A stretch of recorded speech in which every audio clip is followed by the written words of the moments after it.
And welcome everybody to a big day here in Simon Fraser University sports history, the official opening of Simon Fraser Stadium at Terry Fox Field. Howard Samira here along with our analyst Nick Sersky. It's time for football, GNAC style here from the top of Burnaby Mountain. We're so excited to see this Simon Fraser football team get underway against the visiting Central Washington Wildcats, but I got to turn to my broadcast partner. We're now going to hit our 7th year together. Nick, great to be with you again, and just give me your thoughts on the brand new Palace here atop the hill. Howard, so happy to be back, and this is such an exciting evening. Obviously, we've had soccer games over the past few weeks, but this is labeled the official opening of the stadium here, and just so happy. Friendly confines, this has been something that's been talked about for over 50 years, about getting a real live stadium here at the Burnaby campus, and to finally see it materialize into such a beautiful project. It's just so spectacular to see, and so happy to see all the fans in the stands here tonight. Yeah, a $20 million project, covered grandstand seating, and only enhances the view. This is a $1 billion view, I will say, Nick Sersky, and I think, it's been hard to appreciate it given the Spartan settings, right? Get this beautiful seated area in here for this dedicated fan base, and you know what, as this football program continues to grow, what a place it's going to be. What a gathering spot for the BC high school, BC football community, I think. Absolutely, and just even for, students, staff, and faculty on campus, you see people come out here and just sit in the stands and eat their lunch during breaks, or come out here and have meetings, and it's just a spectacular view, beautiful, beautiful confines, and again, covered seating. We were talking before the game, fully licensed, yes.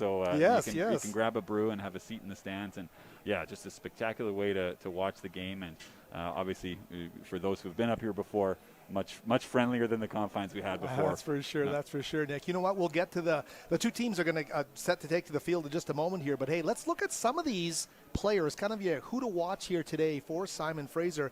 And we'll start out with the guy who's going to be taking the snaps, Justin Sieber, an exciting quarterback who passed for 3 touchdowns yet last week in the loss in McMinnville, Oregon. But your thoughts on Sieber and how he's progressed?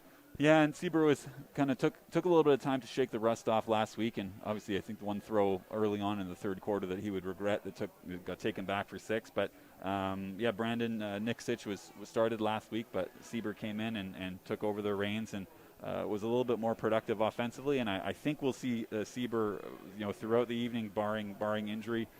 Tonight, and he'll be out there slinging it for sure. How about this guy? He wears 84, Dallas Dixon from Sherwood Park, Salisbury High School, 6'4", 185, a senior. In this pass-catching core, he's a vital guy, right? Big body kid who's going to have to post up over the middle and make some big catches against this big Central Washington team that's going to play a ton of man defense. So they're going to have to get off the press coverage and shake themselves open.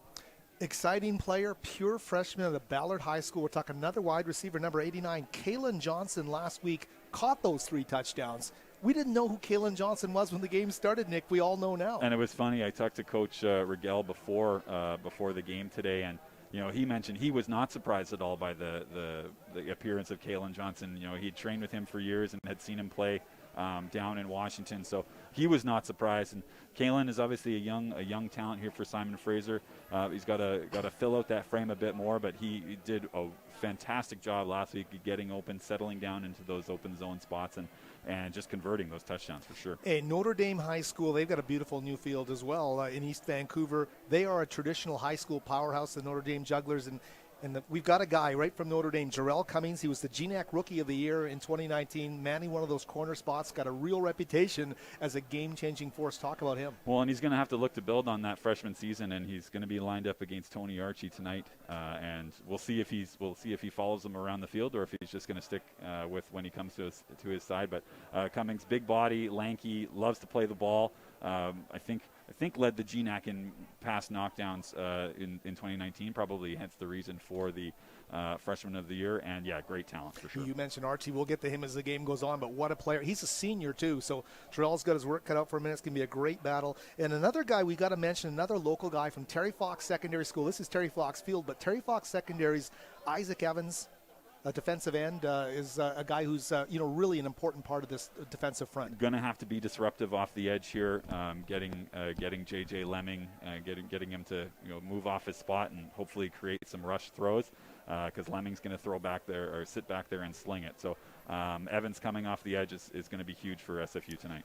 You know what, Griffin Barrett, the middle linebacker, a senior as well at Moose Jaw, Saskatchewan, AE Peacock High. This guy stops guys dead in their tracks on an island in the middle of the field. What a great player he is. And that's exactly what he's going to have to do. The Central Washington Wildcats, their run offense is known to be quite strong as well. I think we'll see them lean a little bit more pass tonight, just barring because of the circumstances. But Barrett's going to have to sop up everything in the middle and be a tackling machine out there, as he's been for the past few years for SFU. Yeah, we're going to take a break for the Anthems in just a moment here, but just talk about the youth on this Simon Fraser team and kind of what head coach Mike Rigel is tasked with this season in terms of wanting to get these guys up to speed. Well, and guys are excited for the challenge. You always talk about being freshmen and playing time, and you obviously, as a team, you'd like to be senior laden, but we have the cards that we're dealt, and it's going to be young kids having an opportunity to shine and get some playing opportunity and show their stuff here at SFU Field. Yeah, and we are getting ready here for the start of this game. A pretty healthy crowd is filtered in here, Nick, and we've got the MEI Screaming Eagles Band. There's going to be some great atmosphere. You're not here at the best thing, but we thank you for joining us here on SFU TV to watch this broadcast today. Boy, it's shaping up like a nice crowd. Beautiful night. I was expecting a downpour like we had last night, but thankfully it's held off a bit for now. And hopefully that helps Simon Fraser's passing offense stay on track here as it did in the second half against Linfield last week. I think it bears mentioning as well, Nick, the staff Mike Rigel's put together has a real three-down influence in it. You look at like a Durazio on the offensive line, Jerome Erdman, defensive coordinator. There's a real Canadian Football League flavor here, and it's going to be exciting for the fans. 100%, and I think the players definitely appreciate the coaches that have been brought in and how well they've done working with them, and Durazio with the offensive line adjustments, Coach Erdman with the defense doing what they can. So athletes are excited. You have your home opener, you're playing in front of your parents or your friends for the first time here up in Burnaby, and it's going to be a tall task, no doubt about it. But I think the SFU will step up to the plate tonight. It's interesting too, because I talked about Brandon Nixich and Justin Sieber, and Sieber was had that broken ankle, right? Game 1 in 2019, and really was having to shake off the rust, and he looked really good once he got in a flow, down in McMinnville, Oregon last weekend. But let's not forget the last time he threw a touchdown pass before last week was to none other than Ryson John against Portland State. So great to see Ryson John come through this program, and I think everybody in this crowd's got a real soft spot in their heart for the big guy. Had an injury there late in camp, but is stuck with the Giants now for 2 years. Yeah, we're all New York Giants fans in this stadium. Aren't we, now, boy? For sure. Yeah. It is Didn't like amazing. Thursday nighter that much then, but it's okay. Yeah.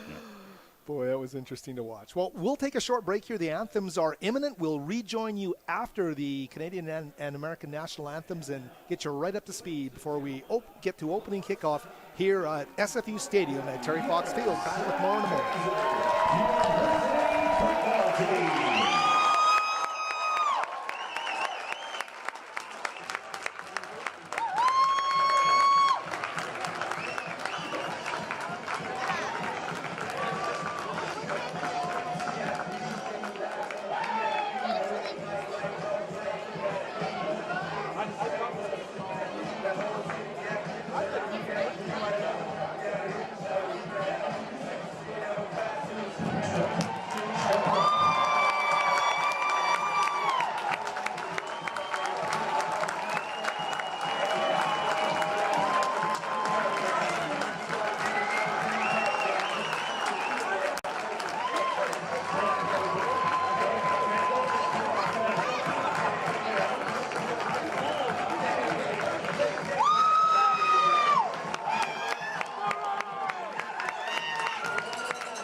Just when you come in, when you come in, let me know.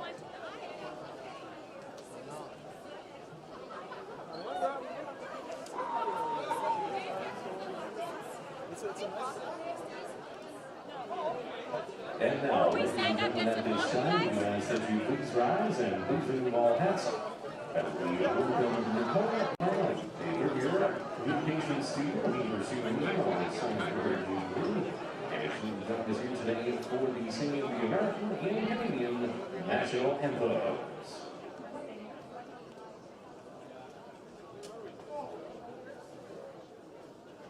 Where's his seat?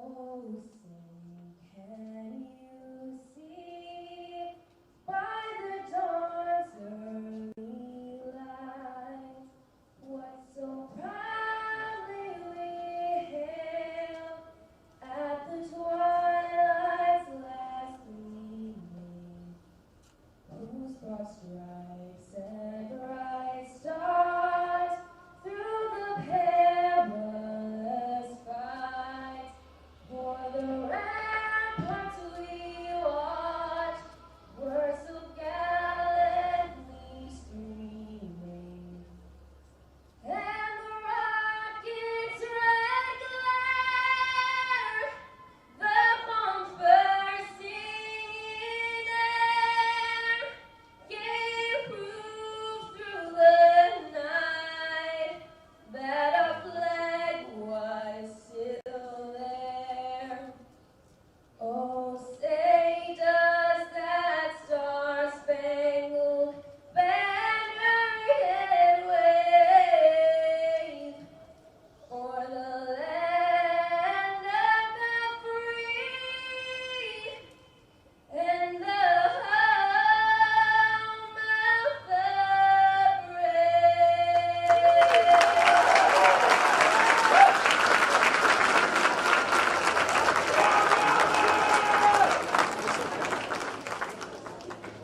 Oh, Canada, our home and native land, to patriot love in all thy sons command. With glowing hearts we see thee rise, the true north strong and free. From far and wide, O Canada, we stand on guard for thee. God keep our land glorious and free.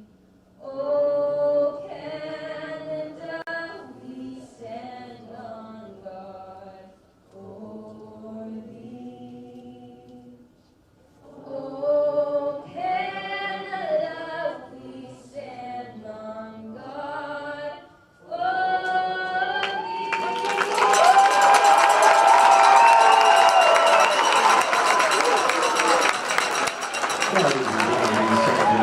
Strong offense and defense for your Simon Fraser University football team. Starting defense, number 40, Isaac Evans, number 44, Evan Warren, number 50, Ishmael Dudley, number 54, Tank Brewster, alongside number 40, Brendan Lowry, number 33, Whitman Garrett.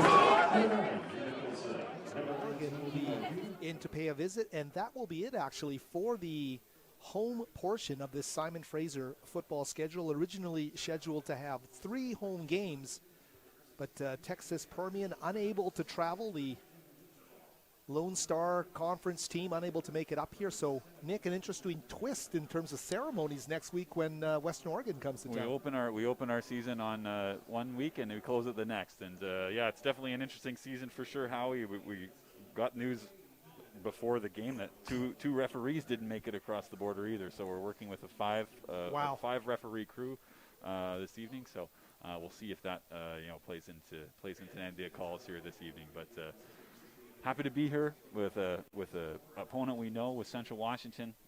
As I kind of mentioned pregame, they're gonna throw the ball around a lot, and defensively press man coverage, and they're gonna blitz, and they're gonna blitz, and they're gonna blitz. And we talked about the young offensive line getting a big boost, which we saw in warm up. We're hoping that he takes the field today. Scott Mackey, the left guard, the big guy in the middle, should help out both the running and pass blocking as well for the team this evening. So offensively, Simon Fraser's, it's a tall task against these Wildcats. The Wildcats are good. Simon Fraser knows that, and is going to have to keep them on their toes. Creativity, whether that be pre-snap motion, receivers running around the backfield.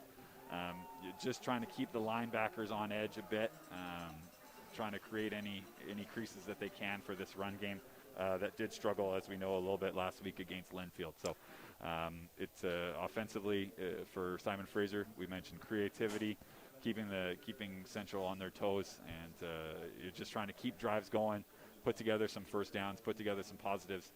Can't have 3 and outs back to back to start the game. Just kind of build some positivity in the offense. Simon Fraser Athletic Director Teresa Hansen out there at midfield talking to the officials. Of course, she came in and let us know about the fact that 2 of the officials couldn't cross the border. What we were also wanted to mention is next week, Seniors Night is going to take place, and that's another peculiar aspect of having only 2 home games back to back. Correct. So the Simon Fraser clan are going to receive, and we will let you know what's going on here. Looks like we have Khalib Webb and Riley Morrison are back to receive. 6 and 11, pardon me, that is Robert Metters as well. And as we get set here, Pat Haggerty, the former SFU football player, is now kicking off for Central Washington. And Metters will return that. He's going to get hit immediately, stacked up around the 15-yard line. So that's where Simon Fraser will start, 1st and 10. And here we'll see Sieber trot out with the offense. Check to see, yes, Mackey is indeed in there.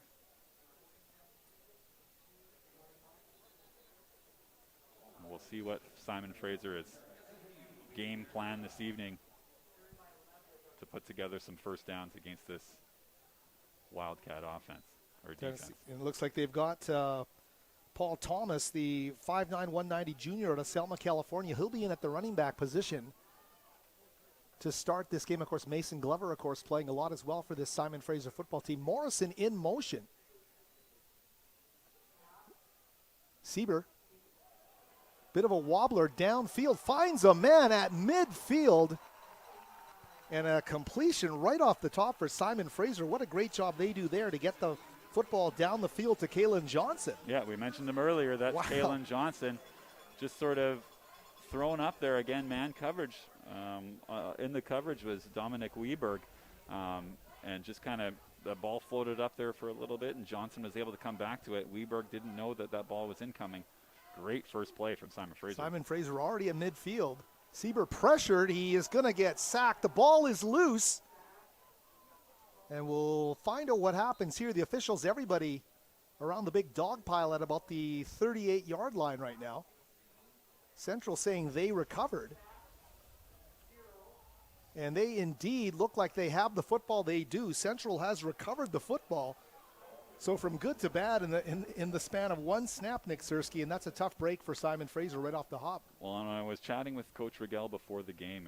This was something that he said we needed to avoid, was just the shooting themselves in the foot, the costly the costly mistakes, and it just looked like I mentioned, a blitz on first down, and Seabird did a bit of a pump fake. Maybe should have thrown that one away, but just wasn't able to see anything downfield, and that ball pops loose and recovered by the Wildcats. Patrick Rogers, the corner, in there to cause the disruption.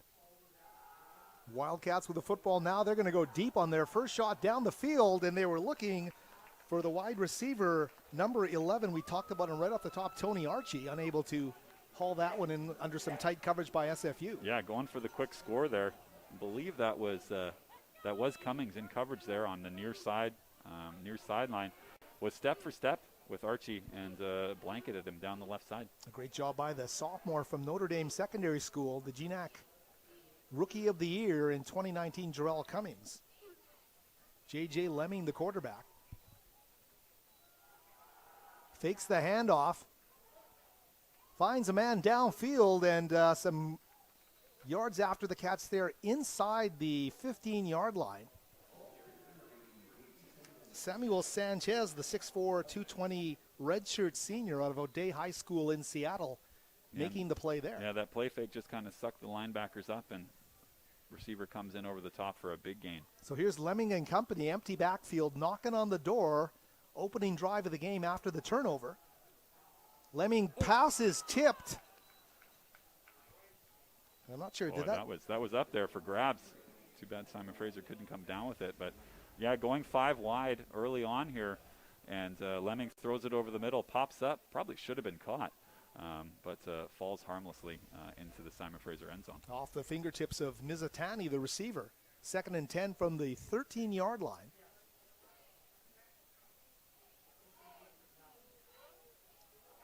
Lemming, the quick handoff, a big hole in that line. And Rashad Body, the transfer from Colorado State, so D1 kid there, Nick, gets the football and has a huge opening to run through here. Yeah, just saw two offensive linemen pull to the right, and they open the floodgates there down inside the Simon Fraser 5. Isaac Evans, we talked about off the top, in on the tackle there.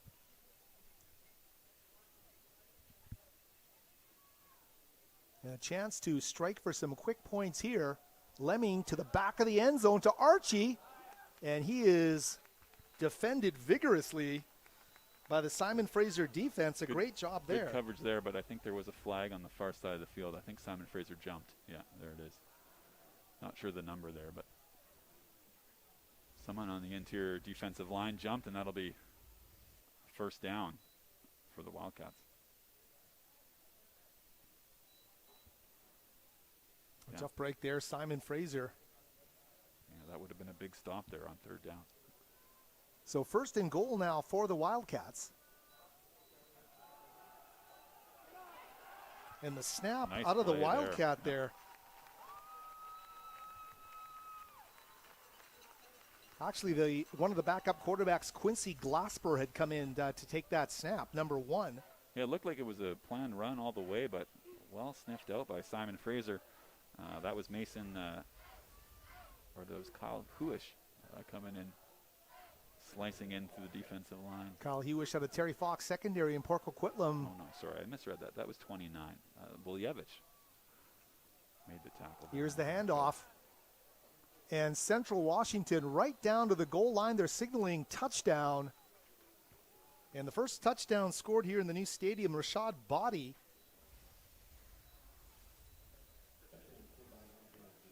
Yeah, just kind of never set the edge there for Simon Fraser. He waltzes into the end zone to make this 6-0. And a tough break there.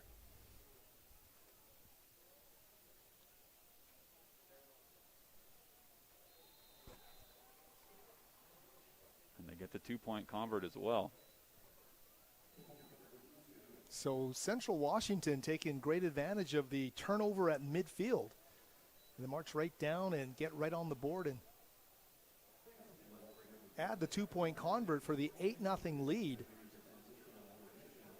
Boy, you know what? You look, you look at the growth in this Simon Fraser team. The fact they're blessed with a quarterback who can really get the ball down the field, Nick. They get that huge gainer on 1st down, and it's just like it never happened. On the next play, a turnover, and boom, here comes Central Washington. So a tough break a tough way for Simon Fraser football to start off here today. Well, but if you're Simon Fraser, you take the positives out of that bomb to Kalen Johnson and try and maybe pick on these corners a little bit more here this evening. But the Wildcats doing what they do. We've seen it before, putting together long drives, sustained drives. Simon Fraser has a 3rd and 1 where they have a stop, but jumps offside, gives them a first down. And yeah, it was a tough start for Simon Fraser here, but now getting the ball here for the second time, hopefully put together a few more first downs. And again, Haggerty set to kick it off, number 47.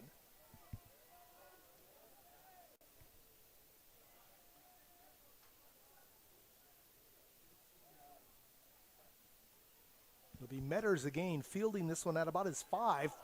Having trouble, gets a hold of it at about the 12, but swarmed and driven back by the Wildcats special teams. So Simon Fraser with a long way to go here. They'll start inside their own 10-yard line.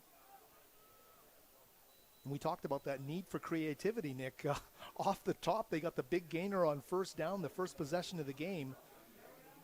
But a lot of different things Mike Rigel can do here to try and creatively. Well, and whether it's swing passes to the flat, setting up some screens, we know that this offensive line is young and perhaps not as strong as a push that they need to have to compete in this GNAC conference. But they'll have to be creative here this evening. Another quick pass, juggled and unable to pull that in. And that was Riley Morrison, who has been a high-volume receiver, this kid out of Bothell, Washington. But that's the kind of stuff we talk about. You have trips to the right, and he's just kind of the back receiver there, and you hope that he can pull that in just about a 2 or 3 yard out and take it upfield, but unfortunately falls incomplete. Well, good plan there for Simon Fraser and Riley Morrison. Kalen Johnson had the big weekend, but last week, but Riley Morrison led the team in catches. So we know he can haul those ones in. Here is Sieber moving out of the pocket to the sidelines, has Morrison, and a great catch at about the 35-yard line right in front of that Simon Fraser bench. And that's what we talked about, that creativity, rolling out to his right, which is obviously the preferred way to go for the right-handed quarterback, and just drops it in the bucket to Morrison for a great completion. Riley Morrison showing some solid hands there on the sidelines. He's 5'8", 165. Call him one of those Smurf receivers, but a great job by the sophomore at Bothell, Washington to move his team down the field. Simon Fraser 1st and 10 at their own 36-yard line.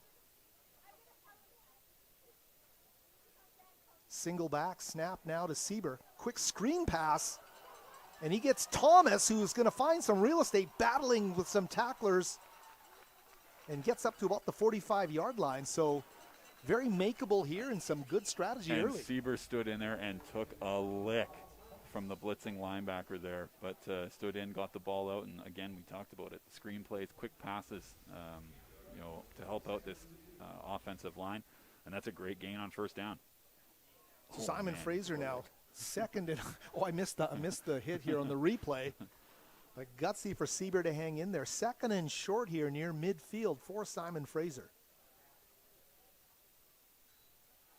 Sieber, quick pass to Thomas again over the 50, and he gets the first down. So there's some real good things happening with this short SFU passing game early. Well, taking advantage of these quick outs, and that's just a simple flare pattern from the running back. Catches it right at the line of scrimmage, but is able to turn it upfield and pick up a first down. Great play. Do we dare dream that perhaps, this short passing game is going to open up the odd running attempt? Certainly love to see Thomas or Mason Glover or somebody able to take a handoff in the backfield and make something positive happen as well to give this offense a bit more dimension. Here's Morrison in motion again. The handoff to Thomas, and he is going to get wrapped up immediately. Might have lost a half yard. Well, and we see this in the pro game too, Howie, is these short passes or these flare routes or screens are just sort of an extension of the run game. And I think that's what Simon Fraser is going to have to do, because as you can see, the teeth of this Wildcat defense is pretty stout, and I'm not sure if there's going to be much space up the middle tonight. That is a veteran Central Washington front seven, and we'll get to that as we progress. You compare it to the youth of that Simon Fraser offensive line, and it is incredibly a contrast here today. Sieber to the far sidelines, and he had a man. So Kalen Johnson again, his second target, bringing up 3rd and 10 for Simon Fraser. We're at the Central Washington 48-yard line. Early stages of the opening quarter, and what a great crowd here, Nick Sersky. Take a look at this crowd. They have filled the stadium. Absolutely. Great to see here tonight, Howie. See if Simon Fraser can keep this drive going with a big play here on 3rd and long for Justin Sieber. Glover into block. Great block by Glover to the far sideline. Can't find Riley Morrison. The coverage there by number 5, Michael Chisley, the redshirt senior and transfer from Southern Oregon. And again, the motion man there is Morrison, and we talked about that before, just keeping the linebackers on their toes. And does a post pattern, probably had him there. Siebert might want that throw back, but falls incomplete. But Simon Fraser puts together a few first downs and gets up towards the 50-yard line, and will hopefully at least make the Wildcats, put together some first downs of their own with a long field here. Keys Metzelars will punt, and he will get that one off. Takes a real nice Simon Fraser bounce. They're going to down this thing inside they're going to let it roll down to about the 1 or 2 yard line. A great job there by Metzelar to get that ball down the field in timely fashion. Yeah, beautiful punt there, and just sort of rolled down 2 yard line. Great play there by Simon Fraser to let that bounce and down it at the 2. Nice long field here for Lemming and the crew. Time for Simon Fraser to get a chance to dig in here and see what they can do with that defensive front.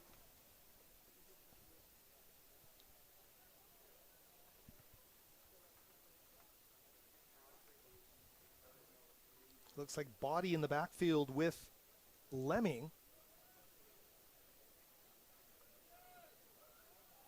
Lemming to the sidelines, has a man open, turned around the coverage there by Brendan Lowry, the Sam linebacker. Boy, and he had him there, Howie. If that throw was on point, could have been a house call, but luckily falls incomplete. So very interesting. You look at the youth of the offensive line, but there is some real veteran presence in both that defensive front and the linebacking core. A lot of juniors, a lot of experience there, and Simon Fraser needs to show it here. Body trying to go up the middle, and he gets slowed. It's going to bring up 3rd and long, and a nice job over the first 2 downs here by this Simon Fraser defense. I think we talked about 4 senior starters on Simon Fraser, but 3 of those come on the defense, and so of the inexperienced crew, it's the more experienced side. So hopefully that bodes well here tonight. There's a false start for the Wildcats. Simon Fraser's defense holding tough here. Across the front, Isaac Evans at a defensive end spot. The other side, Tank Brewster, the redshirt freshman. The guys in the middle, Evan Nolly at a Newestminster, number 44, Ishmael Togi at number 50, a freshman at the nose tackle spot. Oh, pardon me, they actually called that. I guess Simon Fraser jumped across, and that's what made the Wildcat move. So Central gets 5 yards on that play, 3rd and 3 now. Lemming taking the snap again. Finding a man, gets away, breaks a tackle, and gets knocked out of bounds at about the 27-yard line. And that core of receivers, Tony Archie, the 6'1 senior out of Lincoln High School in Tacoma, their top receiver. He's probably the favorite receiver on every down, but especially on 3rd down when they only need a few. He's a great possession receiver, but also can beat you deep. So he's a well-rounded athlete for sure. Interesting to look at their stats because they had a blowout win at Eastern New Mexico, and of course they got taken to around the woodshed there by Eastern Washington, the FCS team last week. So contrasting results. And that's Glasper, the backup quarterback, who takes another snap there, and he loves to run with the football. Back-to-back first downs here now for the Central Washington Wildcats. Glasper gives them a nice look in there. It doesn't look like Lemming's hurt. I think this is the substitution package that they'll use.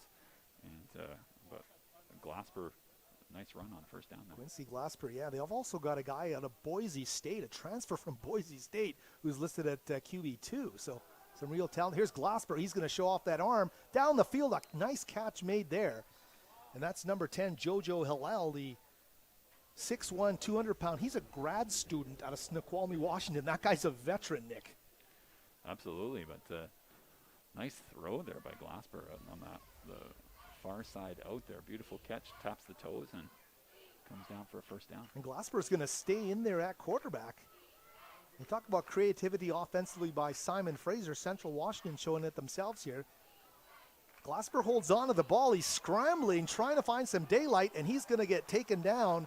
A great job there from the middle of that linebacking crew by Drew Nicholson, the will linebacker out of Bothell, Washington, the sophomore.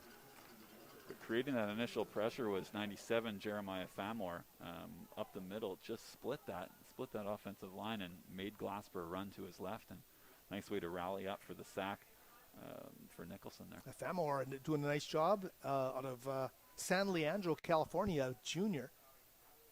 Showing some depth on that SFU run. 2nd and 4. Lemming back in the game. Airs it out down the sidelines, out of bounds. I don't think that's a catch. As Archie was... It was a nice catch, but it was out of bounds. It was one-handed. That was beautiful. But nice throw there by Lemming on that far side. But that just shows you the skill that Archie has. You can see it there. Boy, hauled it in, but yeah, it was out of bounds. He might be the best of them, Nick, but they've got a whole cadre of receivers. And, if things get out of hand, those other guys have gotten into games, and you try and chart them. So many guys on this team have catches just 2 games into the season. 3rd and 4, and they're going to go empty in the backfield here for J.J. Lemming.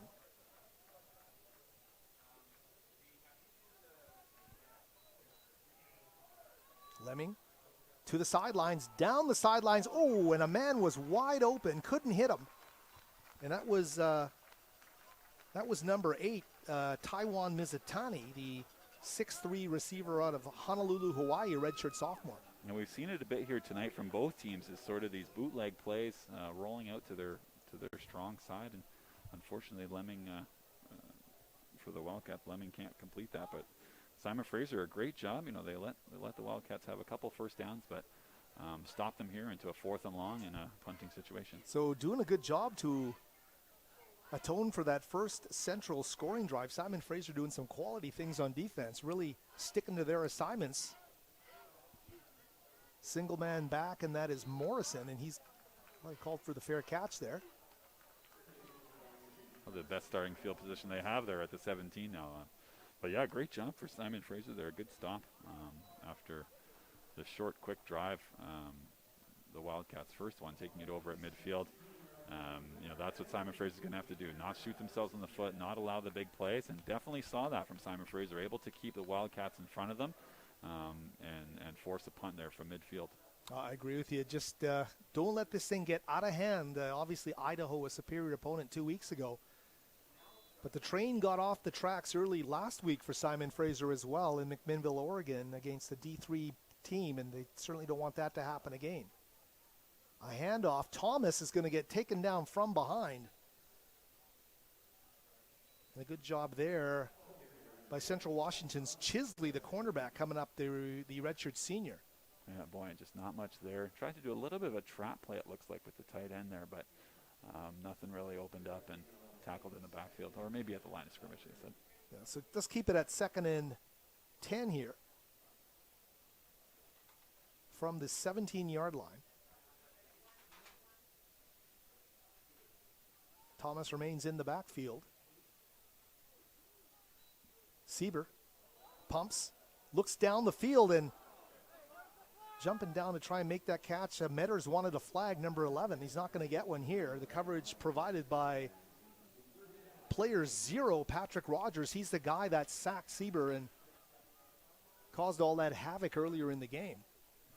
Yeah, you see at the end of the play, Metters fall to the ground there, but wasn't able to see if there was a tug or a pull on the jersey. And again, with the short crew there, you traditionally have one referee watching every eligible receiver out there, but with the short crew, that's not going to happen.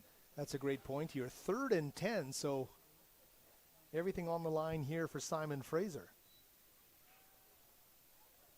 Sieber down the sidelines. Wanted Dallas Dixon. That sure looks like they should throw a flag there. They did, yep. And they do. Dixon doing a great job once again against Rogers, and this time drawing the flag. Dallas Dixon. Love it when you see the guy feeling confident and his size is put to the best use there. For sure, and It's a big body out there on the right side, and just trusting your arm, throwing it over top of the coverage, and draws a flag and gets you a first down. 6'4", 185, as we mentioned, Sherwood Park, Alberta. And there's a good contingent of Alberta players on this Simon Fraser team. So a shout out to everybody in Alberta watching Simon Fraser football today. And a nice catch there from 84, Dallas Dixon, who wasn't as involved last week in the loss. But a great play this time around. This time right up the middle. And Morrison extends, but he's going to be just shy of the first down. We've seen this formation a few times tonight, though, Howie, is that trips bunch, and Morrison is just that third receiver on the inside and just can kind of settle down before the Wildcats sort out their coverage. Picks up 9 on first down. That's exactly what you want to do. Wow, they are showing that. It's exactly what you were talking about in the pregame, Nick, in terms of quick throws and creativity from this group, and Simon Fraser executing early. Here's Sieber to the far sidelines, has a man, and he's covered super close there by and Johnson, the intended target, limping a bit as he comes back to the huddle. Looks like he'll head off the field. We'll check to see. Looks like an ankle or a knee there, but taking a shot again. You mentioned quick pass on second down. This is not an offense that you're going to have very many 7-step drops just with the youth and on the offensive line, but Sieber doing a great job of getting that ball out quick. Jacob Anderson doing a great job there at left tackle. Oh, and they try to find Morrison again. And a tough break there. Simon Fraser will send out that punting unit with Keys Metzelar, number 48. But I'm seeing a sense of play that from Simon Fraser. We scrambled to watch these feeds on the internet the last 2 weeks. It doesn't look like the same football team. They seem to be more poised right now and are getting a lot more things happening offensively. Getting the ball out quick is a big thing. The only score that the Wildcats had was on the drive that started at midfield because of the sack fumble. So if Simon Fraser can put together a few drives, and now Central starting with at their own 24, make Central put first downs together, no big plays, just trying to keep this as close as you can for as long as you can, and keep these Wildcats at bay. And they'll go with the same look in the backfield with the running back Rashad Body.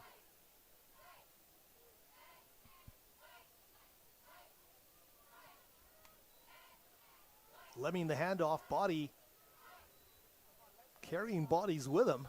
And a nice run's going to gain about 7 yards on first down. So there you see the power of that Central Washington offensive line. They're creating holes right up the middle for Rashad Body to run through. Maybe we're going to see a stint of some power football here. Again, Body, and he's going to get the first down and more. Carrying Bodies finally slowed there by that Simon Fraser team. A pack of SFU players led by number 42, Jacob Mazil. Just kind of churning together some nice plays there for the Wildcats, picking up a first down. Really testing the middle of that Simon Fraser defense. Griffin Barrett and company in that linebacking core got a lot to handle here right now, the way they're electing to play some power football.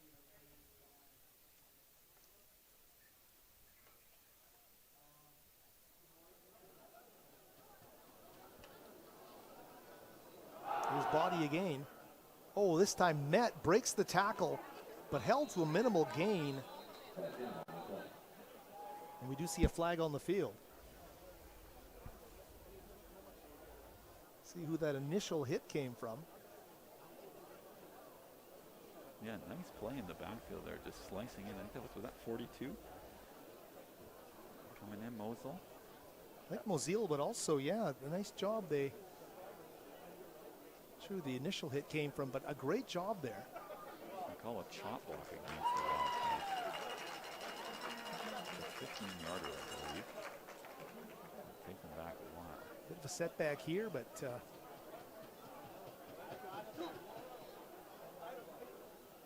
quite see it on the replay there, but that's obviously happening in the rock. maybe an opportunity here for Central to just take a big shot down the field on first down. Empty backfield here for J.J. Lemming. He is being driven back by that SFU pass rush in a Great play. and they go to the fullback, I believe that was, for the tight end Crichton, the grad student out of Western New Mexico, the Honolulu, Hawaii native. We talked about Barrett before, and just sort of sliced through. They wanted to set up a screen on first and long, obviously, to try and get some of that yardage back. But Barrett sniffed it out, sliced through the O-line, and made a big tackle. Great play. You got to just enjoy what you're seeing here, Simon Fraser football fans, because this Clan team, or this Simon Fraser team, really playing with a lot of heart. And, you know, there's not a lot of depth as well. I mean, they are going pedal to the metal here and doing a great job defensively. Lemming scrambling, just gets past the line of scrimmage, and a nice dive there is going to get him into about a 3rd and 5 situation. Well, no, with the penalty, Howie, it's about 3rd and 15, right? Oh, So there we it's a go. long- Okay. long- I'm looking at the wrong marker. long Yes, you're stick, right. yeah. But, yeah, that's Simon Fraser will take that all day. At 5 They yards. certainly will. And here they 5-yard go gain. on 3rd and long. And can the SFU defense put the clamps on this thing on 3rd down?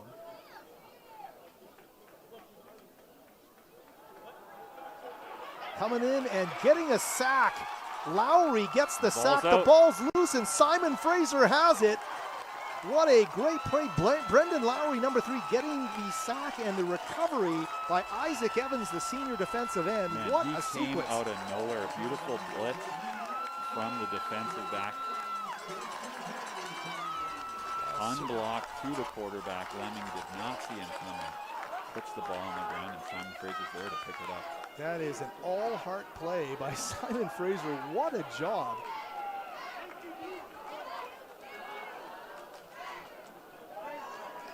So Simon Fraser with a golden opportunity here.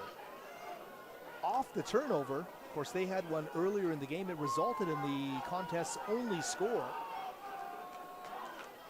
Well, this time, Justin Sieber and company, 1st and 10 at the Central Washington 12-yard line. 2:27 left in the opening quarter.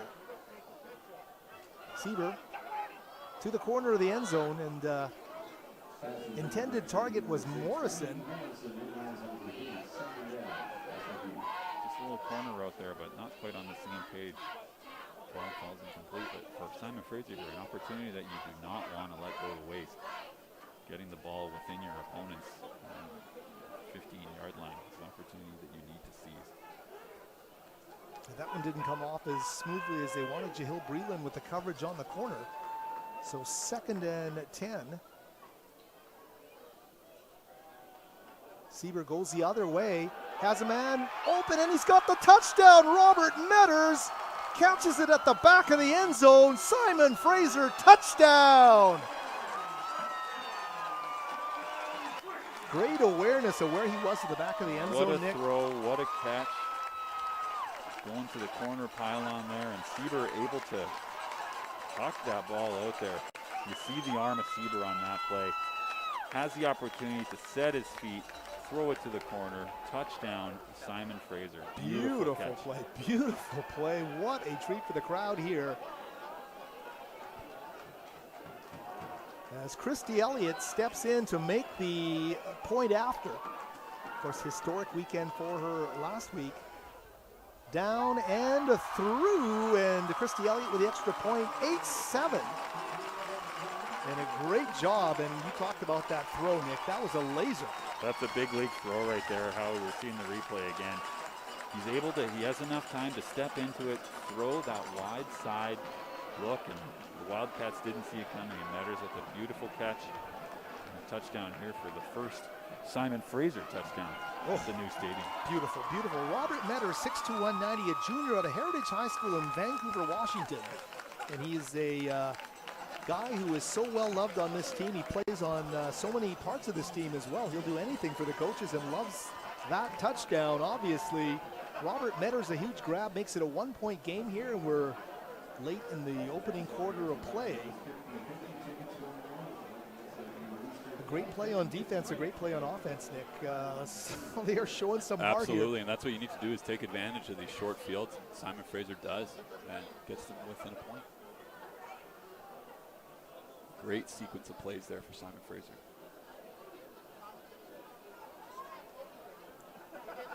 Wow, just terrific. And the kickoff now for Metzlar. Maybe the special teams want to get in on the act here too as the kickoff sails down the field. Oh, and Simon Fraser will get the stop, but just inside the 30-yard line is where Central Washington will take over. And now here, if you're the Wildcats, obviously you want to respond. First drive starts, goes your way, you get a touchdown. But now 2 straight drives that have not gone very well for the Wildcats. And just, again, Simon Fraser keeping the Wildcats on their toes. Lemming looks a little bit unsettled back there. He's going to have to hunker down and make a few more throws. As a man over the middle, a quick little 9-yard hit there. And that is going to be caught by number 8, Tyjon Mizutani.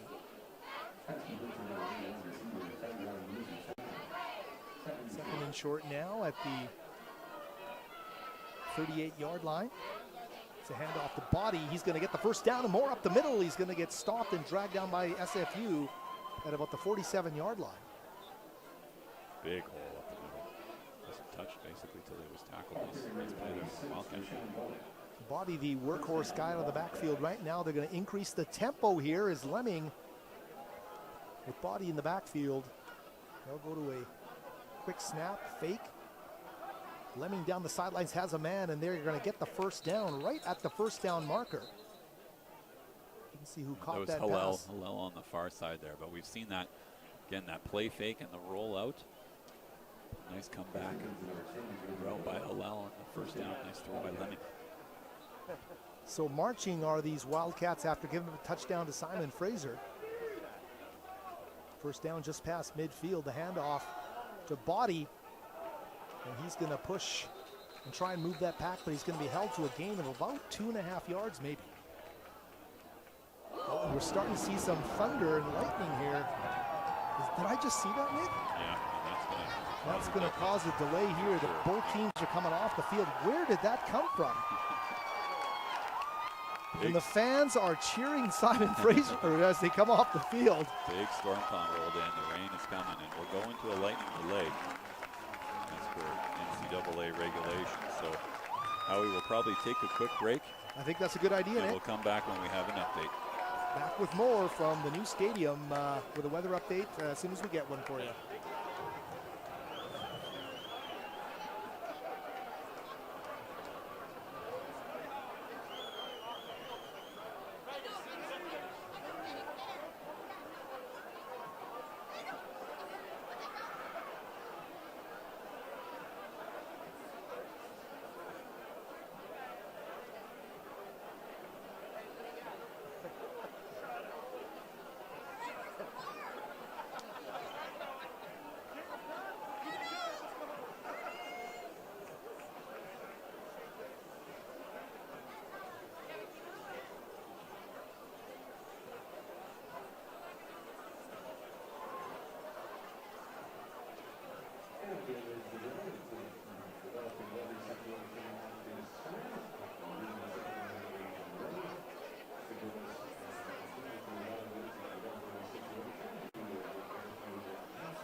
and gentlemen, your attention, ladies and gentlemen, your attention, please.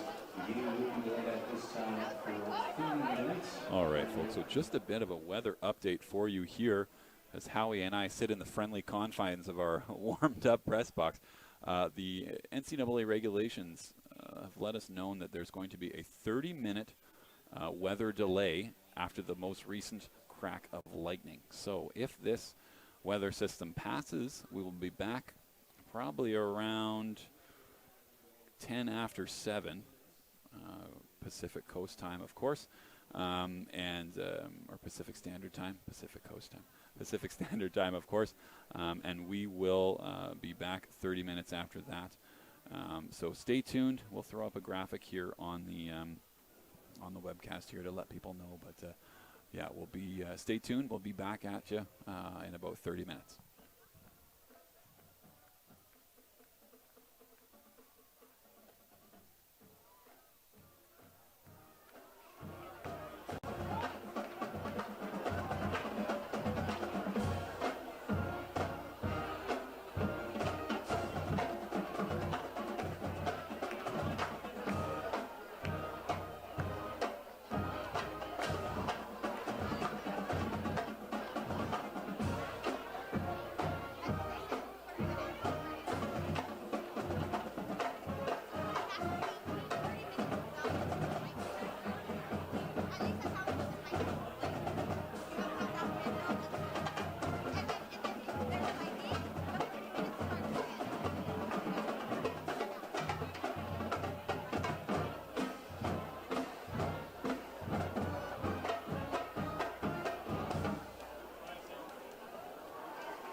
Welcome back. It's been a while. We've been waiting, training, working in the shadows. Months of struggle, uncertainty, and pain. Finally, we are getting back to what we love to do most. Our stadium is ready to shine brightly. The stage is set. The time is now.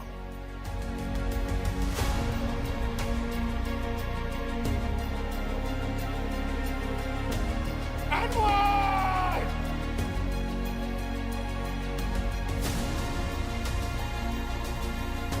Welcome back to the mountain. Let's climb together.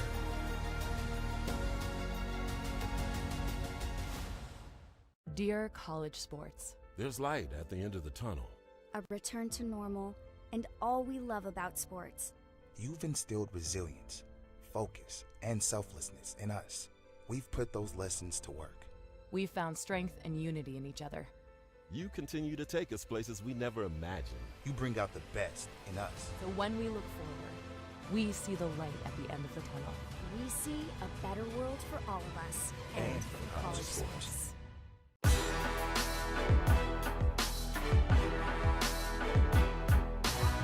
So when I first started doing football, I was doing it because I love to do it. I didn't really realize the impact I was going to have on my community and females around the world. It started with a bet in my first year of university that I could kick a 40-yard field goal. Never played football in my life, but I was like, hey, let's just give it a shot. Money was on the line. So I went out there and I kicked the 40. The video got sent to the coaches, and it ended up just like talking to the coach. He was like, you have a really big leg on you. You should give us a shot.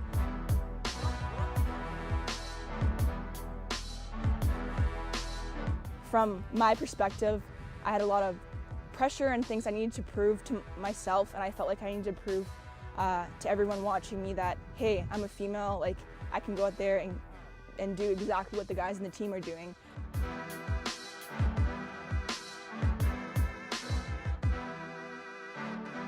The coach starts talking about mental toughness and stuff, and then he announced that, Christy Elliott, you're on scholarship.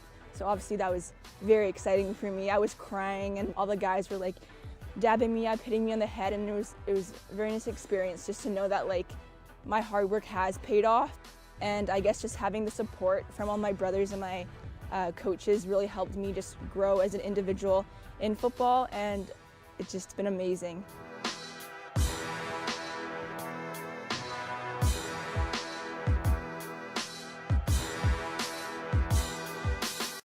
If I lose, I'll respond with respect.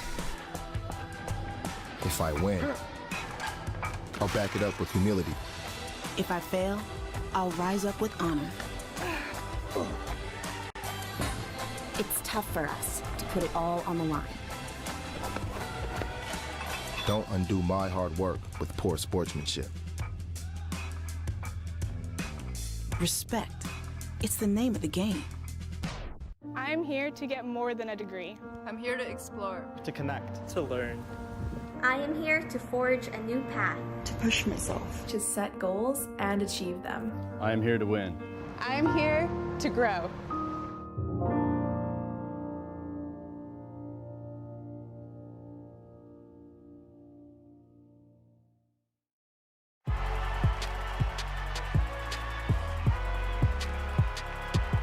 Number 32, Kyle Hornsby. Inside the 30. Touchdown. Michaela Burgess. An incredible finish by Hall. The NCAA and its member schools offer nearly 500,000 college athletes a path to go pro in something other than sports. Learn more at ncaa.org. I'm here to make a difference. I'm here to create, To innovate. To do research that matters. I am here to continue asking questions. To continue learning. To expand my horizons. I am here to grow.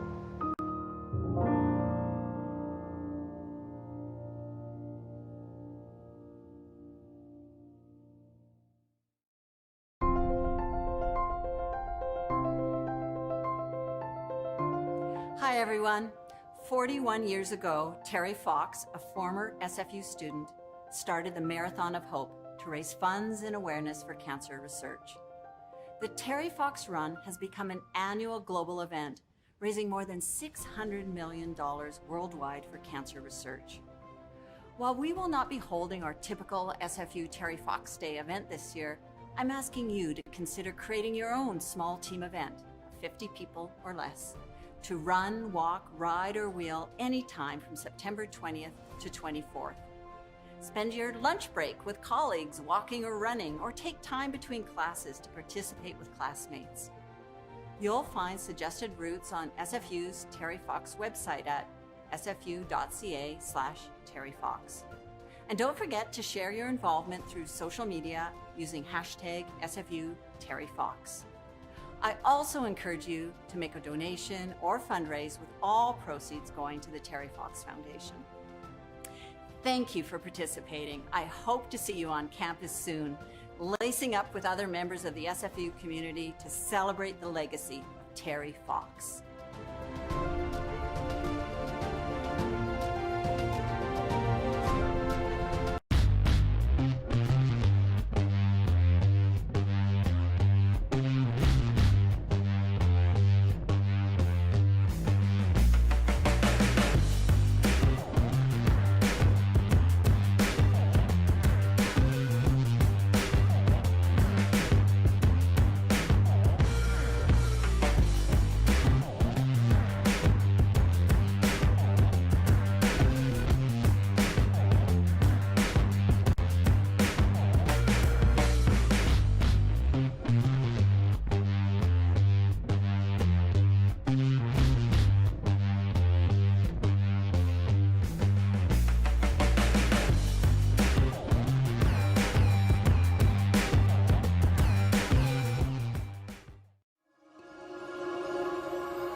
Welcome to my life as an online student.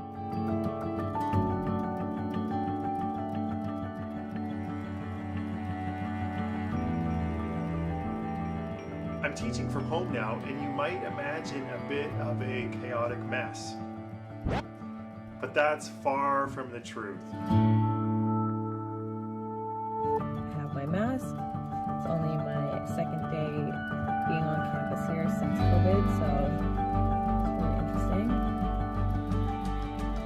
We want you to join in and become part of our inspiring and resilient community.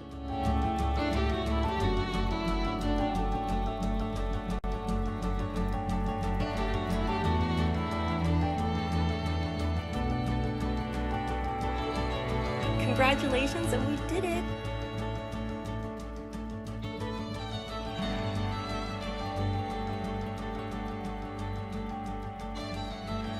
I, Joy Johnson, pledge myself to perform the duties of President and Vice Chancellor.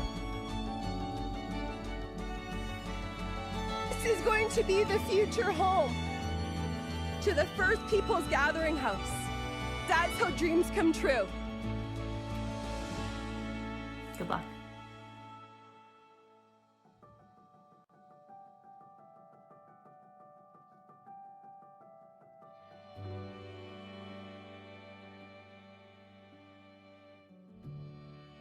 I am here to build bridges. I'm here to promote inclusion. To embrace diversity. To learn from others. I'm here to support my community. I'm here to lift people up. To engage. To listen. I am here to grow.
Attention, ladies and gentlemen. Attention, ladies and gentlemen. We have a here for you.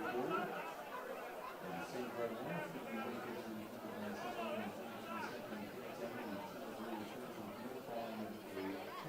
the warm-up, and then we will get back underway.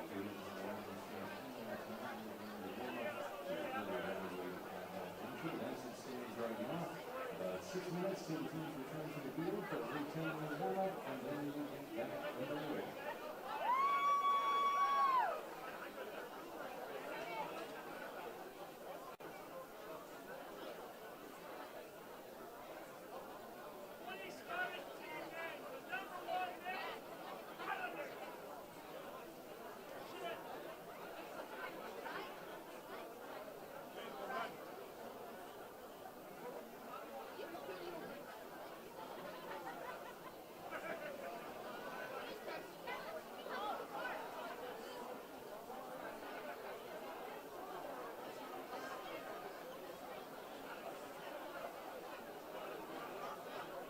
Additionally, ladies and gentlemen, we present SFU's Terry Fox virtual event next week, September 20th to 24th. Games Barnes, Springs, the Academy, Walk Run, Rule Run, and Celebration. Terry Fox is one down the boat. Visit SFU.ca/Terry Fox to raise the game ball and make a donation and support cancer research. Terry participation on social media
All right, folks, welcome back to SFU Field here, or Terry Fox Field here at the new SFU Stadium. Just a quick update for you here. You see a new countdown starting on the scoreboard. Our lightning delay has finished, and now they give the teams 10 minutes to warm up. Another 10 minutes to warm up, and then we will resume the game where we left off. So after about an hour delay total, we will have football in just under 10 minutes from now. Howie and I will be right back.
And welcome back to Simon Fraser University in Burnaby, British Columbia. Howard Samura, Nick Sersky here with you as we welcome you back. Thanks for your patience after nearly an hour of weather delay here on day one of the new field at Terry Fox Field. The Simon Fraser football team back to action.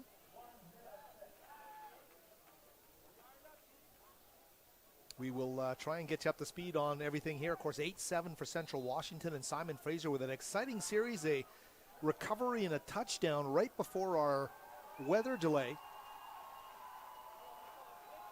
And here is Body again, number 26 with the football. He's going to carry for a first down as we get going here under dark skies. And how we talked about this off the air, but neither of us have actually been a part of a game where we've had a weather delay. So that was interesting, and it's definitely going to test the mentality of, I mean, both teams for sure. And the atmosphere has changed as well. It was bright and sunny to start the game, and now it's pouring rain down there. So perhaps we see a little bit more of this running the ball from both sides as they just try and adjust to the wet ball, the wet conditions out there. The interior of that defensive line is Central Washington, clearing the way for Body. Two big carries as they move right down the field.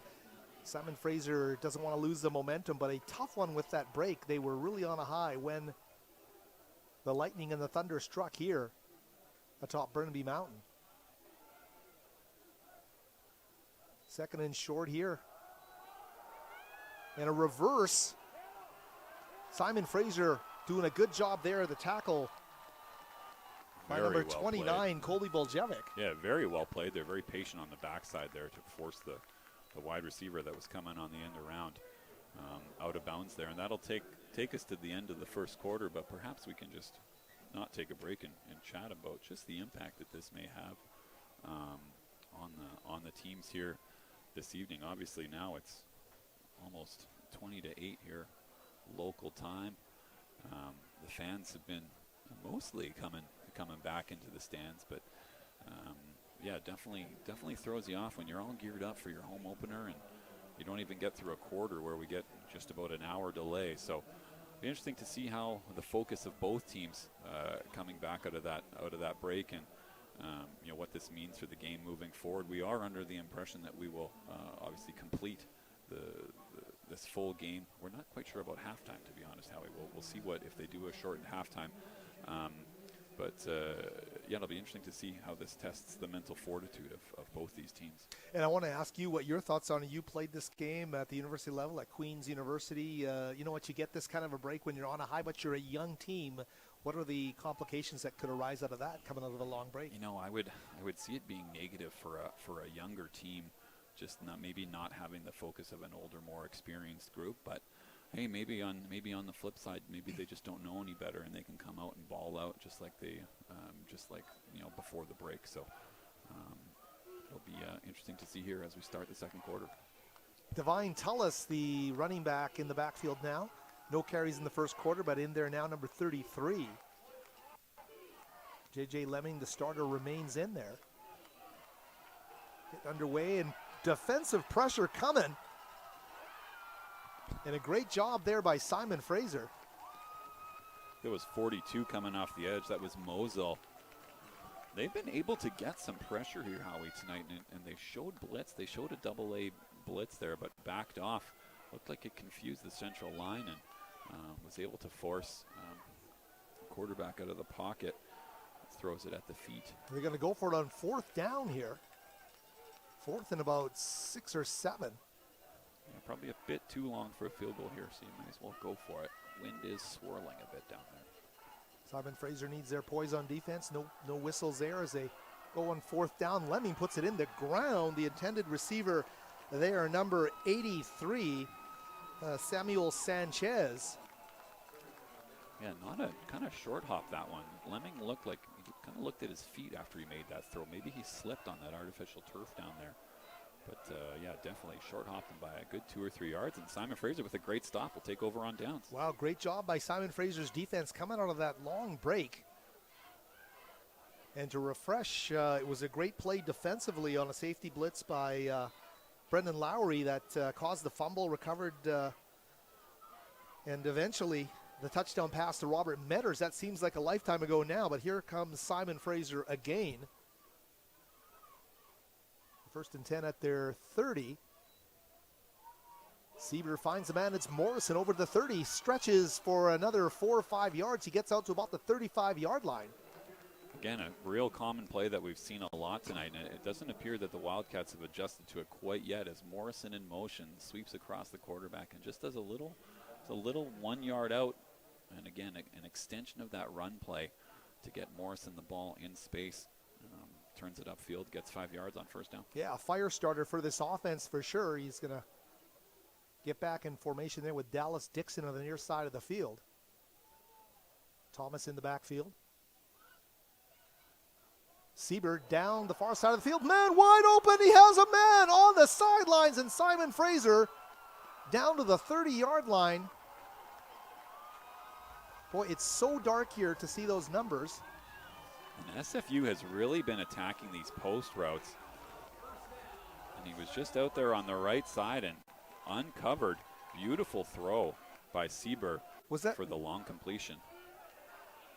82, Sam Davenport, the kid out of Bateman High in Abbotsford, with a big play. Davenport was punting a lot earlier in the season, but getting a shot in there with that wide receiver group, and he comes up big. So the BC Flair there in part of this drive. Sieber again to the same side of the field, finds Morrison for a nice little gainer. It'll bring up about a 2nd and 4, so a gain of about 6 yards. And kudos on that last play to the offensive line that, struggled that first drive, gave up the sack fumble, but have really been giving Siebert a little bit more time back there, and the Central Washington rush has not been able to cause much pressure. So being able to stand in there, make your throws confidently has done a lot for Siebert's confidence here this evening. Near side of the field, it's going to be Davenport to the far side. Metters as well out there. Metters getting the tap on the shoulder from Coach Riggs and answering the call. Now it's going to be Morrison again. They might do that play all the way down the field again. Well, Morrison in motion. I feel like I've said it about 5 times tonight. And it's just not, Central's just not tracking him well enough across the field. And if you're Simon Fraser, you'll take it all night long. You're getting 7 yards a play there, and Morrison with another easy catch. Usually it's run to set up the pass. This time it's Morrison to set up the rest of that receiving core. A great job by Riley Morrison. Sieber finding his rhythm here. He goes right up the middle. Oh, dangerous. Almost picked off at the heart of the defense by their top defensive player.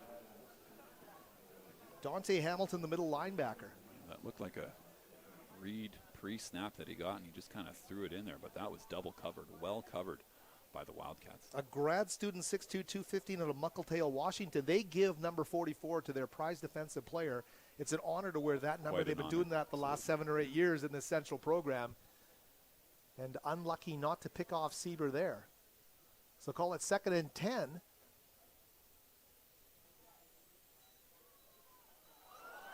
Oh, and this time a run to the end zone. Touchdown, Simon Fraser. Number 26, Mason Glover, who didn't start in the backfield, but familiar name to Simon Fraser football fans, and he goes right up the middle. And how you talked about Morrison setting up the run here with that jet sweep motion, and Morrison motions out to the right side, and that whole right side of the Wildcat defense just went with Morrison. Glover able to cut it right up the middle. Huge hole. Chugs it in for a touchdown. Beautiful play. Beautiful adjustment by Simon Fraser. What a great answer out of the break. And we talked about this young team. They kept their focus, Nick, and that is huge here for the coaching staff as they bring this young team back out on the field. A fantastic drive coming out of that long weather delay. An injury here in the end zone. They'll take a minute before they kick the extra point. Well, just a beautiful run. Again, had 2 defenders.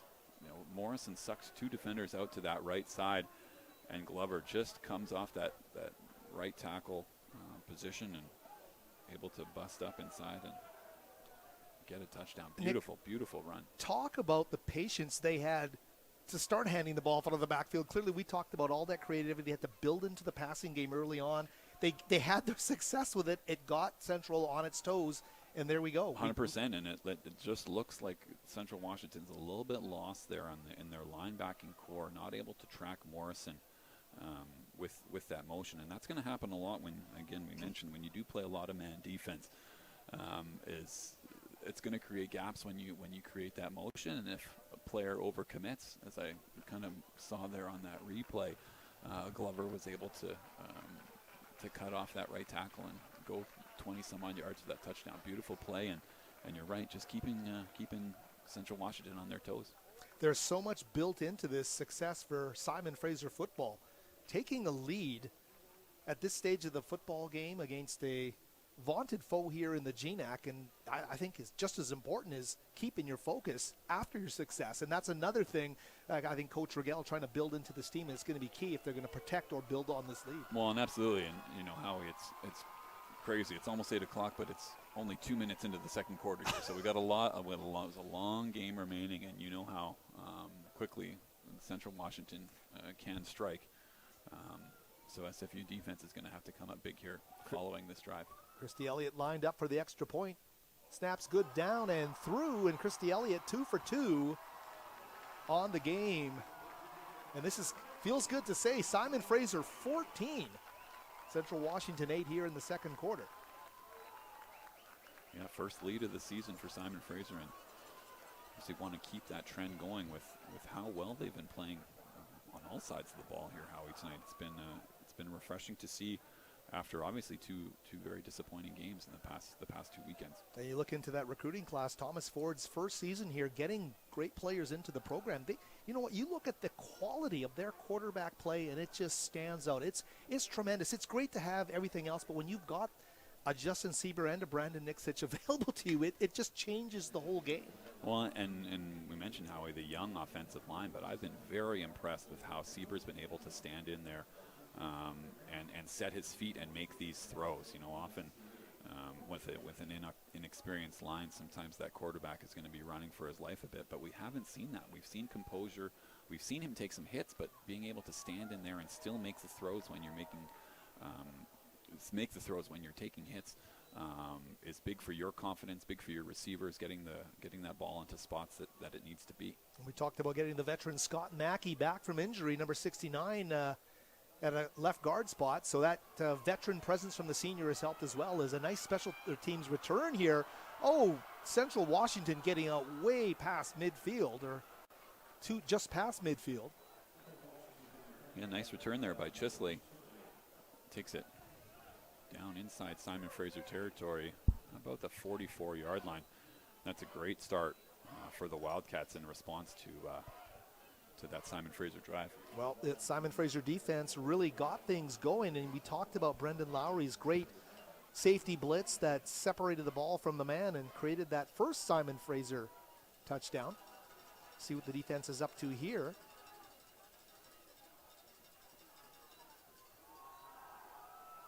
Oh, ooh, almost picked off by Lowry.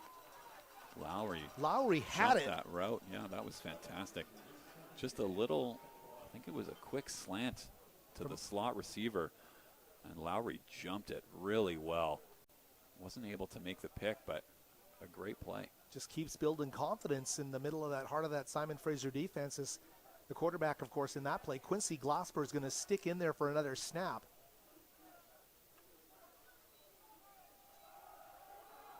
Fakes the handoff, comes to the near sideline, gets dragged out of bounds at the 40-yard line. Is that a flag on the sideline? Jarrell Cummings coming up from his cornerback spot to make that tackle, but I thought I saw a flag come in late there along the sidelines. No, I did not. Yeah. So Central now third and about 4.5 yards here. Big moment here for Simon Fraser. A stop would be amazing. Glasper sticks in there at quarterback. He's going to keep it, come up the middle, and ooh, he's close to the first down. We'll see where they spot it. I think they're going to hold him short here. Yeah, that was Buljevich again coming in and making a great tackle. Kind of bent Glasper in two there.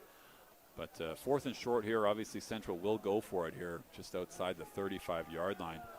Big play here for Simon Fraser again. Yeah, Buljevich out of St. Thomas More. A great job defensively. 4th and short now for Glasper. Stays on, so a flag does fly there as they go deep. And a catch for the touchdown. I think Simon Fraser jumped offside. Yeah, that touchdown will stand, Howie. There is a flag on the far side, but yeah, the defensive end for Simon Fraser jumped, and what a nice throw by Glasper, too. That's Tony Archie, we talked about him and how dangerous he would be over the course of this game, and he comes up there big. Picked that up. Beautiful catch, beautiful throw. Well played there by the Wildcats there on 4th down, going deep, but you have that free play with the defense jumping offside. Take a shot, might as well. And Hegarty, the ex-Simon Fraser player, will attempt the point after to give his team a 1-point lead. Snap is good, the kick is up, and it's through. Central Washington not down long, Nick. They come back and they take a 1-point lead. Great response from Central. We talked about their quick strike ability. Big kick return, and then put together a few plays. And a nice bomb down the field to Archie, who we know has been a big weapon for the Wildcats for a long time now. And great response from the Wildcats. Central Washington coach Chris Fisk, in his 3rd season at the helm here now, comes in with an 8-6 record, and really, you know what, was not seeing what he wanted to see from Lemming, makes the QB switch, and all of a sudden there's a bit of life in that offense. Yeah, it looked like that drive. I'm not sure if that's going to be a pull for the whole game. As Lemming's definitely the quarterback that I think Coach Fisk will want to use more, but Glasper looked good, made a great throw, and I think his ability to run the ball keeps Simon Fraser on their toes a little bit more. So, yeah, we'll see if they trade off or what have you as this game moves forward.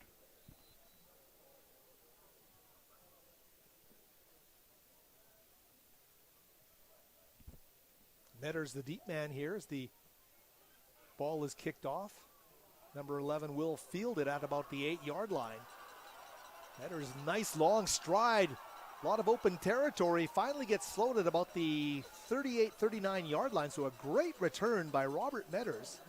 There is a flag there, though, Howie. Probably going to guess a hold or an illegal block. That'll bring it back inside the 20, I bet. But Simon Fraser, another opportunity to respond and keep the Wildcats on their toes here.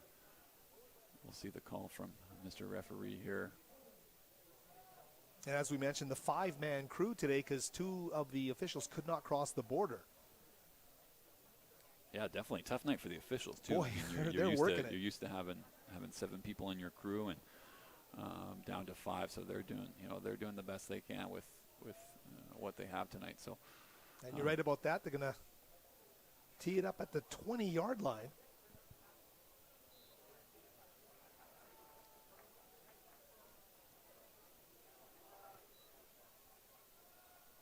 Fake the handoff to Glover.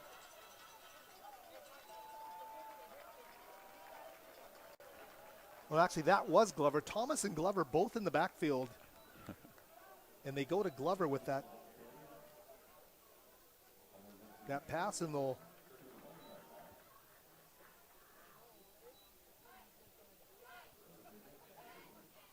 so Simon Fraser with a first down here, their own 31-yard line. Great play design there.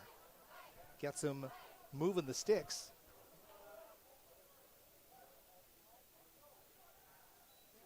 Sieber hangs in the pocket, and he finds his man on the sidelines.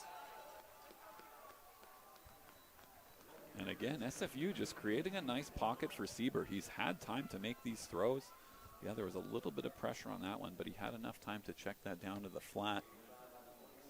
I think that was Ethan Janto, the tight end, the freshman out of San Jose, California, making that catch. 2nd and 5. Janto's first catch. So Janto and Davenport have made catches since we've resumed play. Showing the depth here in this Simon Fraser wide receiver core. Deep ball. Oh, and a great catch. Oh, Metters could not squeeze it. The coverage there was good from number 5, Chisley. Pretty good coverage, but it looked like Metters did have a chance to bring that down. That would have been a huge play. Just he lined up in the slot and just kind of ran a post route again. Simon Fraser really again, Siebert can make those throws like that. That's a beautiful throw that he's making. Hey, you're talking about dropping it in the bucket. I mean, he is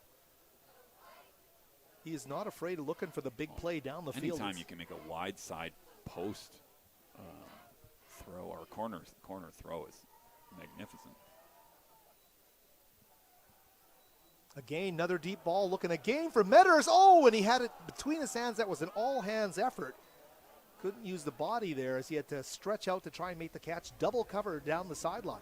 Yes, if you saw something they liked there again, and it was kind of the same route that he ran the play before, and similar result as it falls incomplete, but got his hands on it both times. And I know if you're him, you probably want those back and be able to haul those in. But Simon Fraser unable to convert on third down here and brings out the punt team.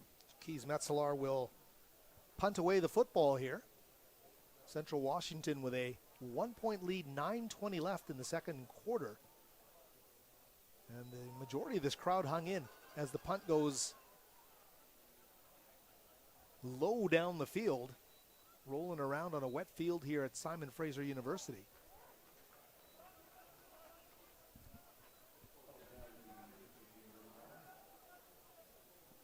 Well, now it'll be the response from the defense and see what they bring and see who's trotted out at quarterback for the Wildcats here, whether it's Lemming or if it's Glasper.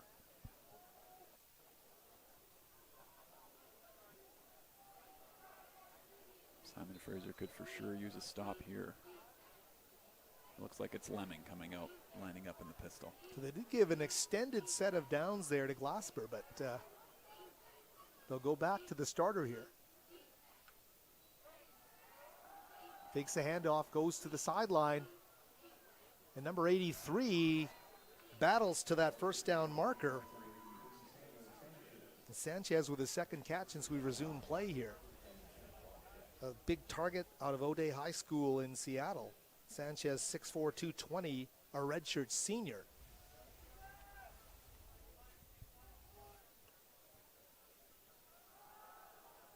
Lemming airing it out down the field, has a man, well overthrown as he was looking for Tony Archie.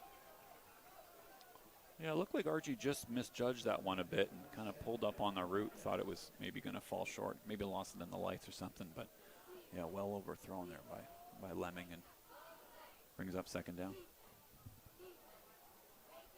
And Glasper was showing that added ability to keep it and run with it. Lemming feeling the pressure. Ooh, did Archie make that? That's a great catch on the sidelines by Tony Archie. He'll make the first down there. Well, you go back to your best receiver for sure when you need a first down, and Archie gets that foot down in bounds. Easy pitch and catch for Lemming.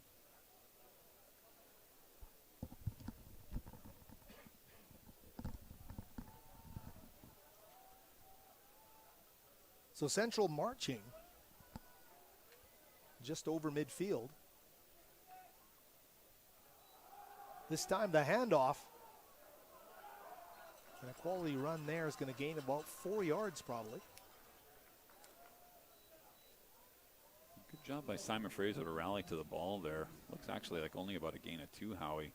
And okay. Simon Fraser bottling up this Wildcat run game here. It's been mainly through the air that the Wildcats have been able to move the ball.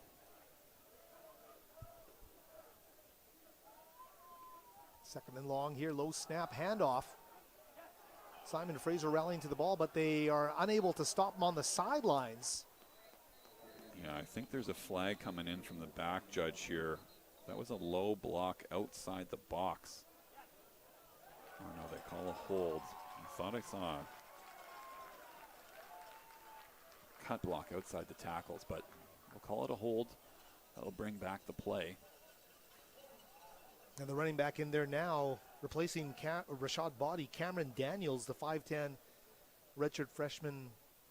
And we're seeing a lot of Metro League team names here, but O'Day High School is where he hails from.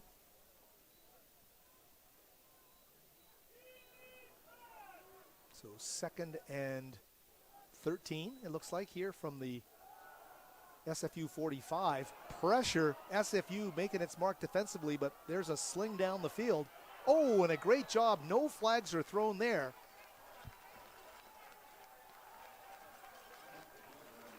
Yeah, Lemming just trying to get rid of that ball deep. Throws it up to his receiver, but his receiver basically playing like a corner there, knocking that ball away from Simon Fraser. That was Evan Curry, the defensive back out of Handsworth Secondary, the sophomore, with the coverage on the play. Would have basically been a long punt for Central, but now they do have an opportunity here on 3rd and 13 to try and convert.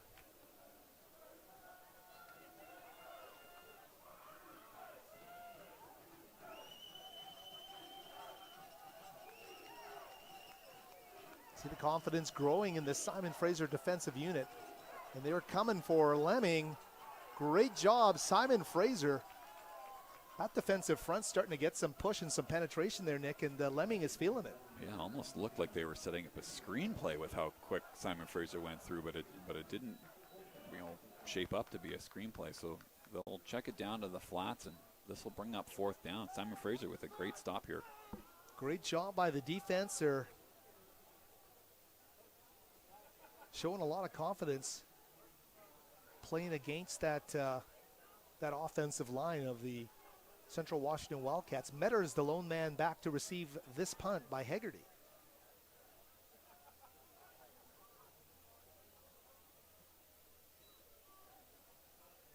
Fair catch called for at about the 11-yard line by Robert Metters, who's had a terrific game, and of course a great touchdown there right before the break that Metters had at the back of the end zone.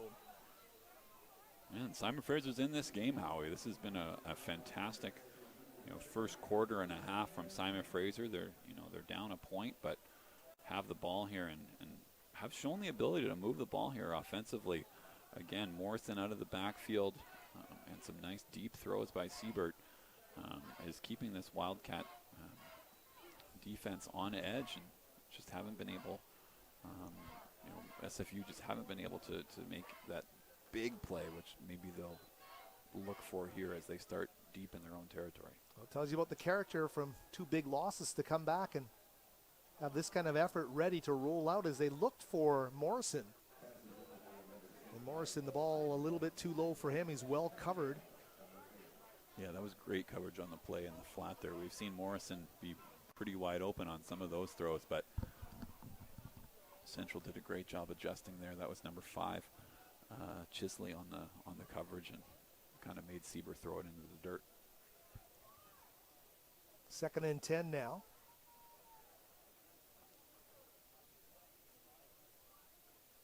Looks like Thomas in the backfield. Sieber back to throw.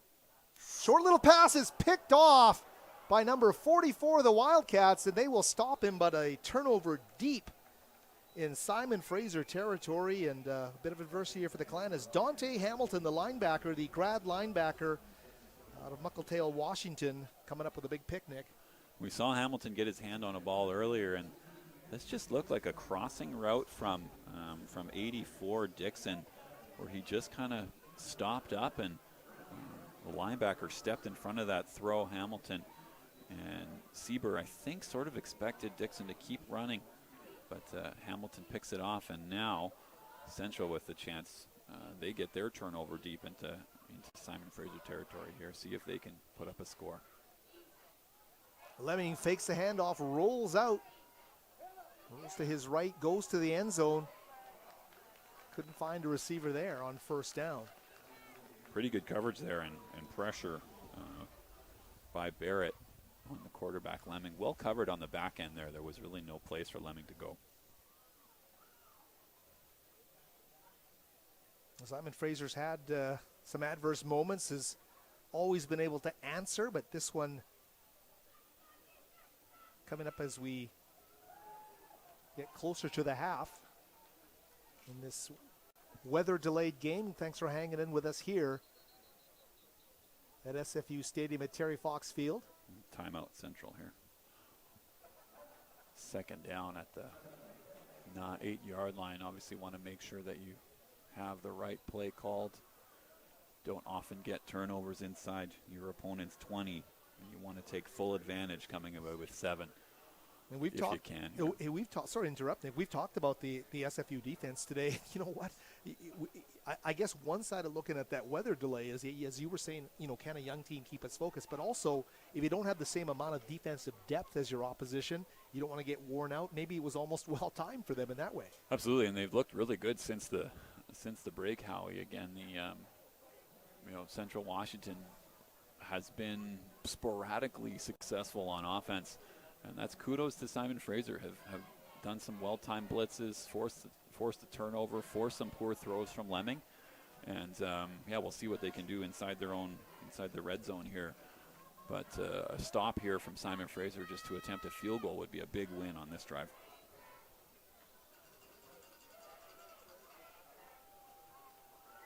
So Lemming looking over the field. The flags are going to fly here.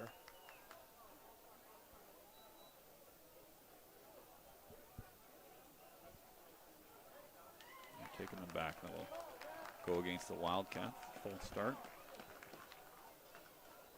Break for the Clan there. Or for Simon Fraser, excuse me. I do apologize. I'm doing my best here to break some old habits, Nick, and I am doing my level best. I'm not taking anything lightly here. I apologize. Looks like they'll march it back to the 13-yard line. Wildcats, Lemming still in there. We've seen Glasper a few times tonight with mixed success. Obviously the long touchdown pass to Archie, the big play on their last drive. Trips to the near side of the field. Lemming looking to the corner of the end zone. Oh, and a great job there. I believe that pass was tipped by Jarrell Cummings. There were 3 SFU defenders in the corner of the end zone. They were trying to go to Archie, but Cummings shows you why. Maybe he was the GNAC Rookie of the Year. Yeah, great play there. Archie was pretty well covered there. I thought he had Hillel over the middle, a little bit shorter, but Lemming decides to go to the end zone there on second down and knocked away in triple coverage. Great coverage there by Simon Fraser. I'm not sure if it was Cummings. I thought it was, but there were 3 defenders there. So here's Lemming. Steps up in the pocket, drills it to the end zone, and right through the hands of JoJo Hillel, number 10. That's a big stop for Simon Fraser. Again, anytime you can make a team attempt a field goal when they get the ball inside your own 20 is a big win. Simon Fraser with 3 big stops there, and we'll see a field goal attempt from Central, about a 30-yard kick. Griffin Barrett in coverage, the middle linebacker, doing a great job. Yeah, great coverage, well timed. And here's Hegarty for the field goal attempt. That is no good. No good. So Hegarty misses on the field goal, and the SFU football team gets the stop. Huge stop for Simon Fraser. That's exactly what you wanted there. Anytime you get a turnover inside your own 20, it's not optimal, but Simon Fraser did a great job, great stop, and that should motivate the defense to hopefully put together some first downs here. Just under 6 minutes left, lots of time to put together a drive and hopefully milk some of that clock, put together some first downs and come away with a score and a lead before halftime. Yeah, just, you know what, they've had a couple of turnovers, Nick, and you kind of go, is that going to really affect them? And they just shook it off. And they have just played gutsy football here today. Yeah, very impressive. A very impressive performance here tonight. This is the team that put up 66 on Eastern New Mexico a few weeks ago. Stepping right up and sliding. And Nixic, I don't think quite got to the first down marker, did he? Just a little bit short. A couple yards short there, but Sieber not really known for his fleet of foot. Sieber, sorry. For his fleet of foot there, but yeah, really opened up in the middle there. And linebackers vacated in their coverages, and Sieber just stepped up and took what the defense gave him. So Simon Fraser quickly second and short. And I believe that's Thomas in the backfield alongside Sieber. Step back, feels the pressure, quickly gets rid of the football and gets a first down and more up to about the 40-yard line. What a great job And that's Thomas, the running back. And it's just a fantastic play call. Like, you see the pressure here from Central, but the quarterback knows he just needs to hang in there for an extra half second to be able to flip that to his running back on the screen play. Great play call, and another first down for Simon Fraser. And let's not forget, Sieber in 2019 broke his ankle early against Portland State in the first game of the season. He told me last week, he had to get over just hanging in there and taking a hit, getting used to being out there, and he is courageous as he slings it down the field. Oh, almost picked off. The pass there was intended for number 13. That's Ryan Naylor. Sieber, again, we see the strength of that arm. Yeah. Definitely took a hit there. Central brought some cats and were able to force a bit of a wayward throw into double coverage. Second down here for Simon Fraser. I certainly can't gloss over the fact that Sieber is willing to hang in there and take the hits, but he's had some clean pockets as well today to do his thing. Morrison's in motion. He's going to, a little bit of a pass there to Morrison. Couldn't grab it. And that's going to bring up third down. Yeah, that was Old Faithful there in the earlier in this game. It's just motioning Morrison into the flat with a quick pitch, but Siebert just a little bit too high on that one, falls incomplete, and brings up a third and long for Simon Fraser. Yeah, so Durazio and Rigel, the co-offensive coordinators, coming up with some nice stuff here today to maximize this Simon Fraser effort.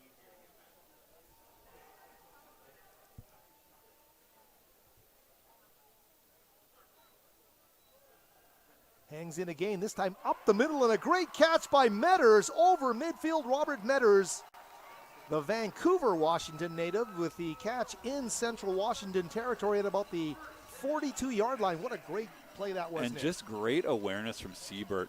Central brings the house, brings 7, basically zero coverage on the back, or cover 0 on the back, I should say. And Siebert knows what his hot read is, throws it over the middle for a pretty easy pitch and catch there on third down.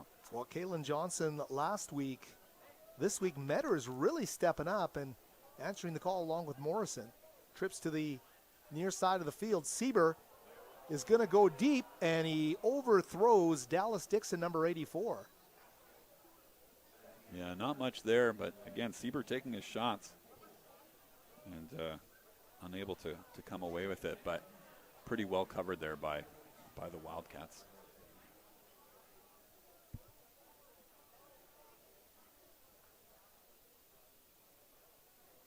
So Morrison is going to stick around out there, and they'll Ethan Janto, the tight end, coming out of the game. Second and 10. Thomas in the backfield, Sieber the snap, and he moves out of the pocket, motioning to the sideline, and finds a man. Is that catch good? Yeah, got his feet down. Great job there. Just short of the first down, but makes it definitely more manageable here on third down. Sam Davenport. Great to see the local kid doing a nice job. Of course, we mentioned him from Robert Bateman Secondary School in Abbotsford, and the Timberwolves coming away with a win today in BC High School football. Bateman players keeping the good things going here with a great catch on the sideline. Third and about 2. Sieber is going to run for it. See where they spot it. Looked a little short here, Howie. It's going to be close. No, they're going to call it fourth down, but fourth and a short one. Simon Fraser likely going for it here. Big down here for the Simon Fraser Football Club. Haven't done much on the ground here this evening, but an opportunity to convert a fourth and short here. Sieber looks to pass. Up the middle, a short one right there for Metters, and he can't squeeze it, Nick. It goes right through his hands. A tough break there on fourth down. Yeah, and you can almost see that the Wildcats sort of knew that Simon Fraser wasn't going to run the ball on that play and button them up in coverage forcing a low throw and an incompletion. But, pretty good drive there from Simon Fraser, being able to force that field goal attempt with the miss and then put together a few first downs.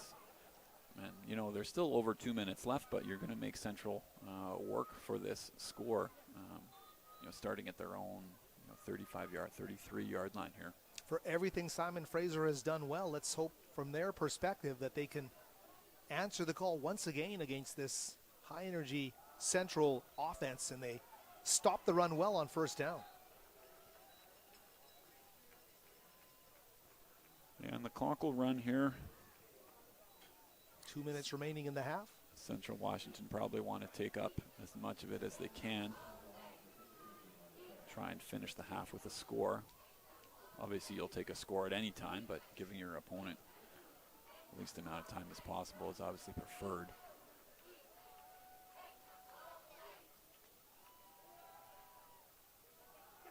Fake the handoff. Glasper down the field, has a man, can't find him. Intended target looked to be a number 33. No, I got that wrong. Sam Sanchez. I think, yeah. Sanchez there. Yeah, that's Glasper in at quarterback. And just a bit of an overthrow there. There was some pressure, but looked like he had the ability to set his feet. But not much there for the Wildcats. 3rd and 6 from the 37 here.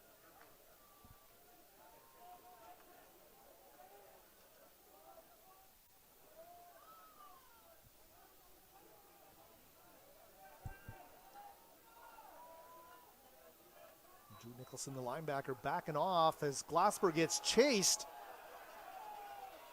And he is going for that marker, and I don't think he got there. No, really good coverage there by Simon Fraser, and Glasper looked like checked out his reads and did not like it. He escaped out the left side. He's not going to quite get enough for the first down, so Simon Fraser forcing a punt here. Wow, Jacob Mozile, number 42, has had a fantastic football game. He's been all over the place tonight, Howie. What a game he's had, Mozile. 6'2", 220, a junior from Centennial Collegiate, Saskatoon.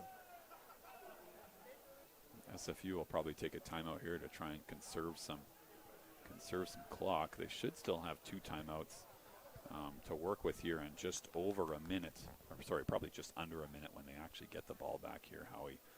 But big stop for Simon Fraser. Like that's all you want to have on defense is the ability to get Central off the field and give your offense a chance to put some points on the board. We're really, Howie, I'm very impressed with how well both sides of the ball seem to be just feeding off the energy of each other. And whether it's the home opening night, the crowd here playing in front of your friends and family, and SFU has really come to play tonight and really happy with their performance. And I know the coaches will be elated with how it's going this evening.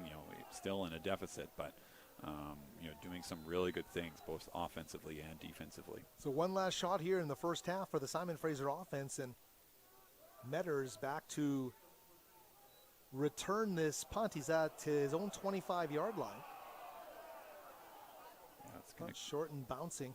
Going to come back anyway. I think they ran into the kicker. I'll see if they call it. I think that's a personal foul in either way in the NCAA. So that'll give the Wildcats new life here.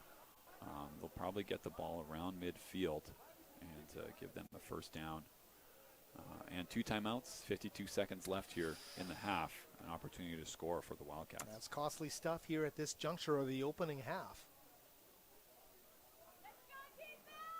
Just the 5-yard variety, so it is just running into the kicker. But obviously can't touch the punter after he kicks the ball. And gives the Wildcats a first down, and it is Glasper still in at quarterback for the Wildcats. Wildcats 1st and 10 from their own 45, 52 seconds remaining. And they want to try and build on their narrow 1-point lead here as we get close to halftime. Glasper keeps it, is feeling it, and he is going to get taken down well beyond the line of scrimmage, behind the line of scrimmage, in a great group effort there defensively as Simon Fraser's defensive front getting into the backfield. Yeah, really good job to rally up, and Glasper had some time, but the pocket eventually collapsed around him. Glasper didn't like the read that he had there, and well played there by Simon Fraser defense. Trying to find out there, Isaac Evans, one of the guys that got down there. I think as well.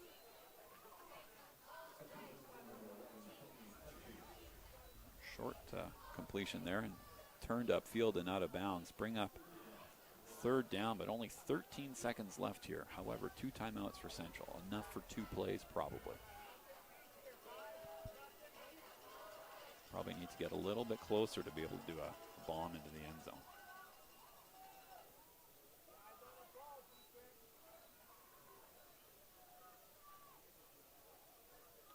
Central with 3 receivers to the wide side of the field, or the near side of the field. They hand it off instead, and a big run up the sidelines is going to go for a first down at about the 31-yard line. But it's like the ball came out, Howie, and Simon Fraser recovers. Just at the end of the run here, you thought Central may have been able to take one more shot into the end zone, but well ripped out there by that was Cummings for sure. Strips that ball and takes it away. Doesn't even fall to the turf, the ball. He just rips it out of his hands. Well played there by Cummings. Let's watch here on the replay. You're right about that. Jarrell Cummings gets in there and rips it out. Great play. Great play.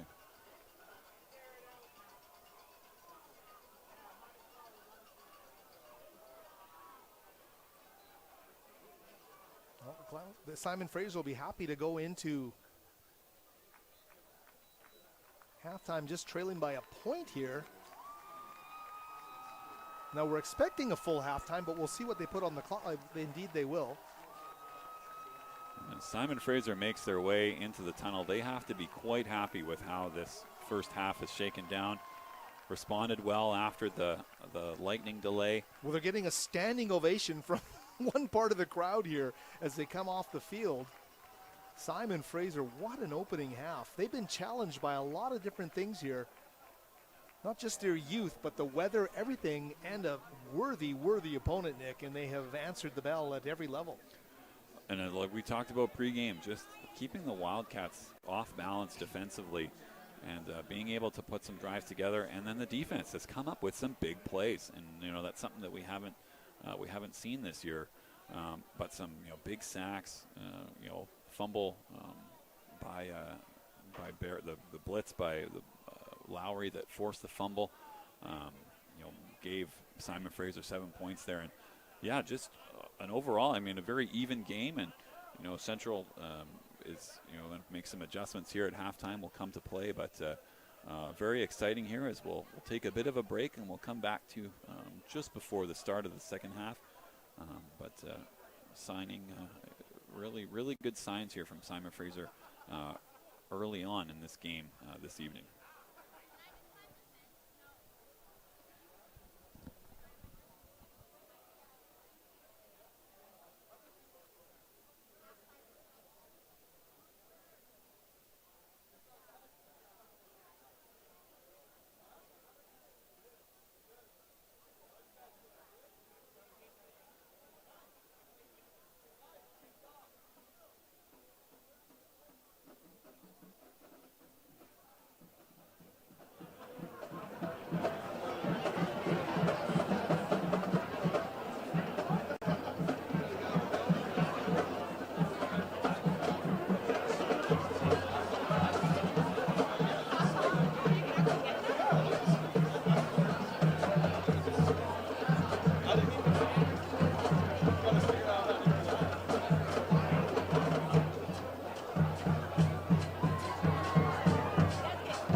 Ladies and gentlemen, once again for the MEI Screaming Eagles marching band doing a fantastic job as they always do.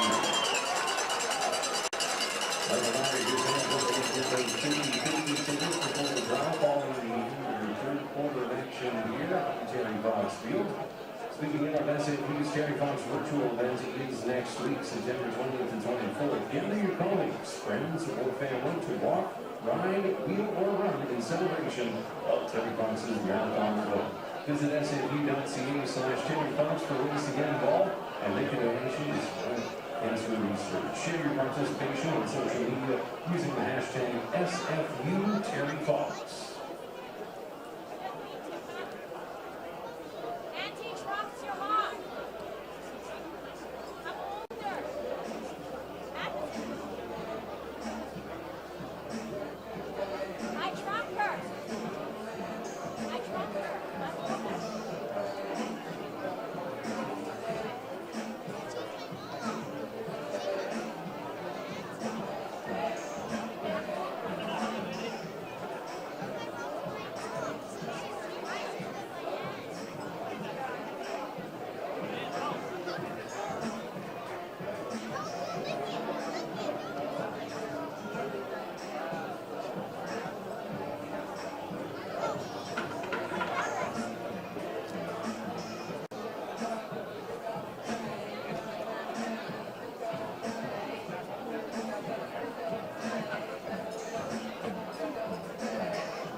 And welcome back, everybody, to SFU Stadium at Terry Fox Field. Howard Samura here, along with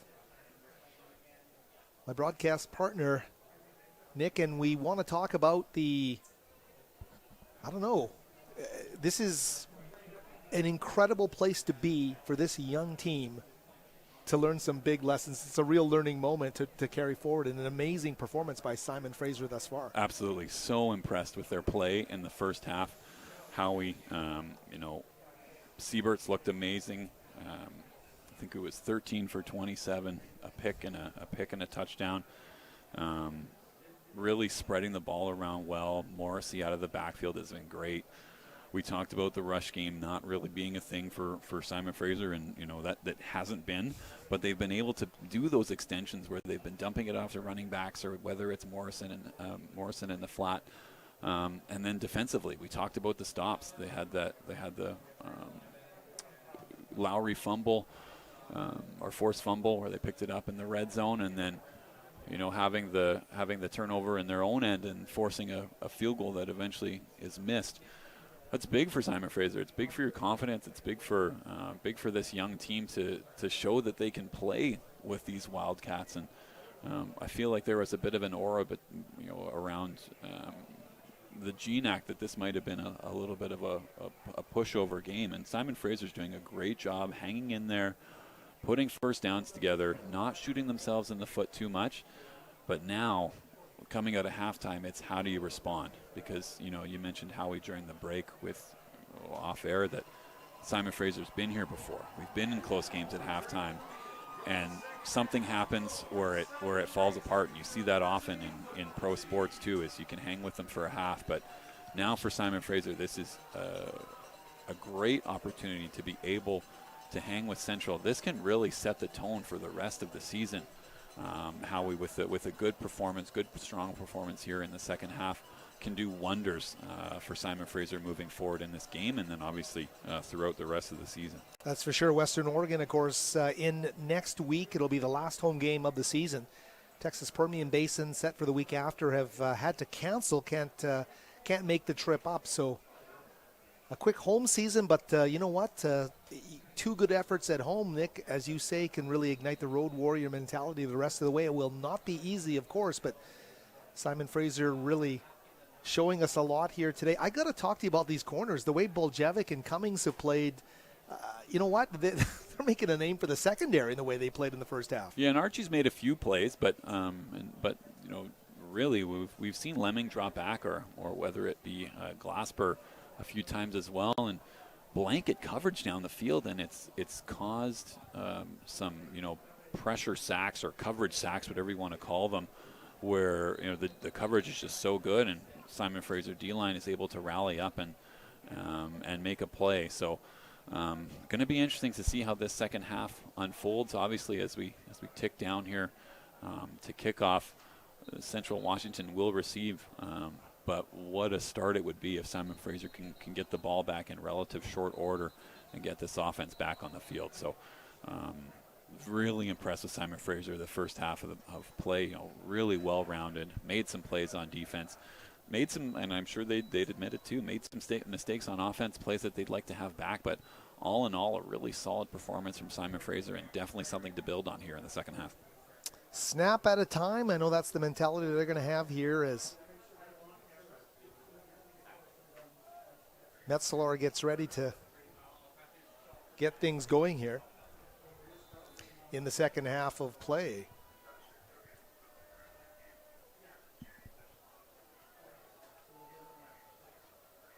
Weather's eased up as the second half begins. Fielded deep by the Wildcats. And a great job on specials. Great job there by SFU, and a big stop there by Dayton Ingenhag, number 45, the kid out of Clarence Fulton Secondary in Vernon. A nice stop there. As we get underway here, apologies for the audio in the first half. We got a few texts at halftime saying that we were a bit low, so hopefully we sound better in your eardrums here to bring you home here in the second half. I'll move my microphone even closer on the headsets here as Central Washington cues it up from their own 22. Out close to a first down there along the ground for the Wildcats. They're going to have the first down, it looks like. I think that takes him over 100 yards on the day already. He's seen some success. Lemming back in at quarterback for these Wildcats.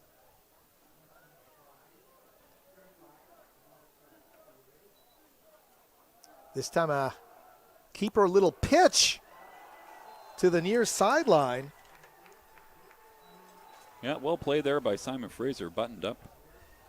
They go to the tight end, Sanchez. Sorry about that. Yeah, Samuel Sanchez, who's made a number of catches.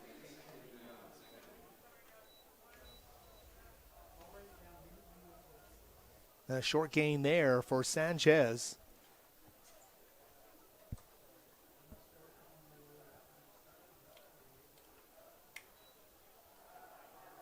Quick throw to the far sideline and a nice quick steps up the sidelines there for Central Washington as JoJo Hillel gets the first down. They keep moving the sticks here. Yeah, well blocked out wide too. Not sure who the wide side receiver was, but a great block allowing Hillel to turn the corner.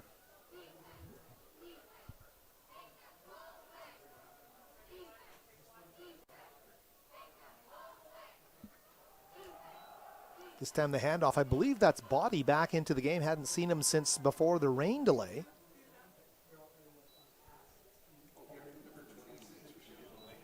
Yeah, Rashad Body with the carry there.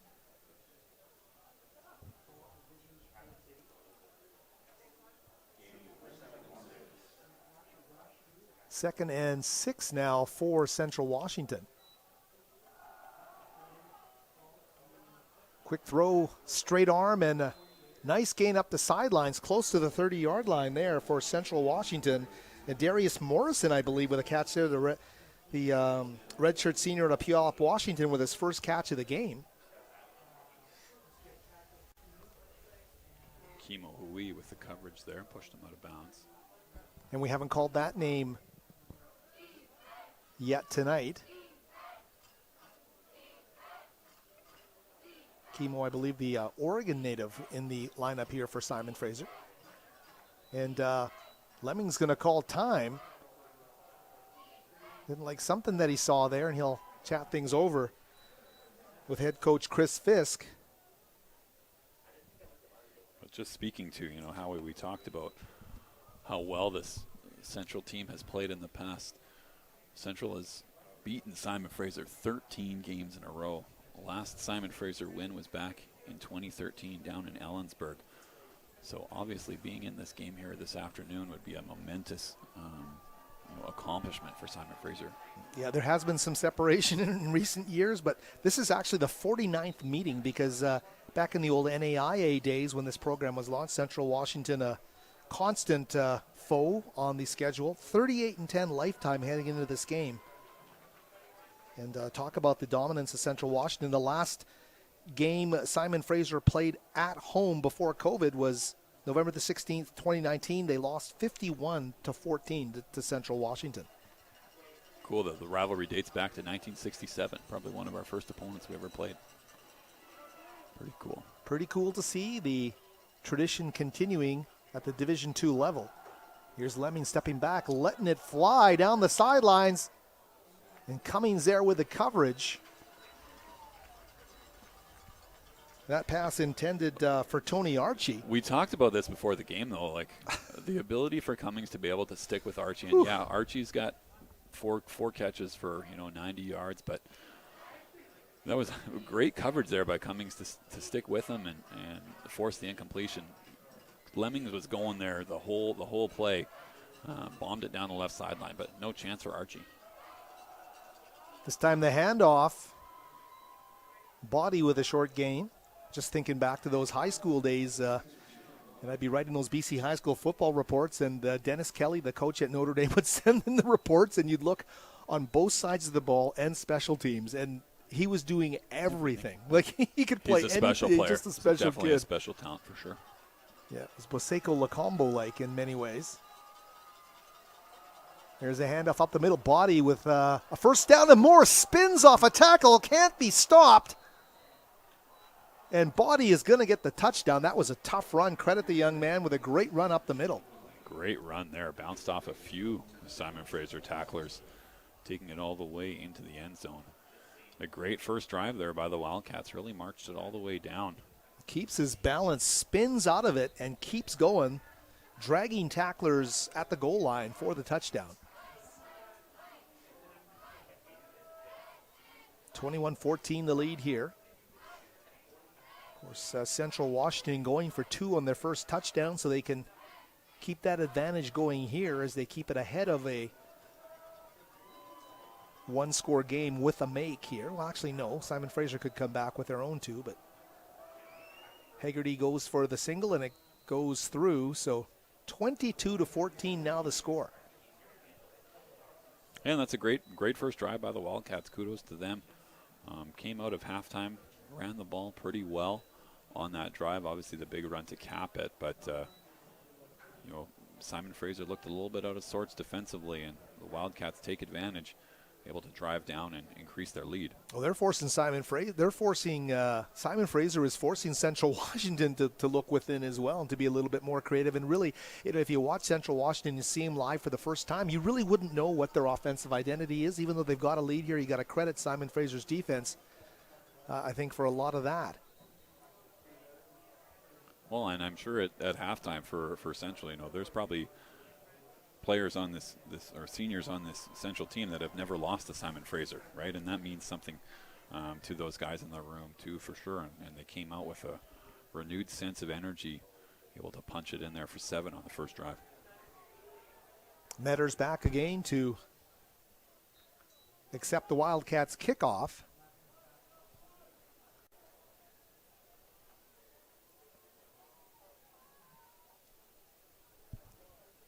Low kick, he fields it inside his 5. Building up ahead of steam over the 20, the 25 to the sidelines and out of bounds at about the 30-yard line. A great run there by Metters. Taking what's available there and giving the Simon Fraser some nice field position here. Yeah, good return for sure. I thought I saw Simon Fraser get away with a bit of a hold there, but able to take it outside the 25 up to the 30, where Siebert will see his first drive of the second half. And again, really impressed with what Simon Fraser has done offensively, really keeping the Wildcats off balance with some short passes to Morrison. I'm sure we'll see some short passes to the flat here on this drive to keep the chains moving. Thomas in the backfield on 1st and 10 from the 30. Morrison in motion. Quick hit to Morrison over the 30 up to about the 34-yard line. Didn't I just say that was going to happen? You've been predicting Morrison all game. Boy, when he lines up on the near hash and motions across, it's almost an automatic. It's just like running a toss play, getting him the ball in space and using his shiftiness to get, that was a relatively short gain for what he's been getting normally tonight, but a good gain on first down. Dixon and Morrison to the near side of the field. Davenport wide on the other side of the field. Morrison with another quick hitter. He's going to get driven back. And the big hit delivered there by number 29 of the Wildcats. And that is Jaheel Breland.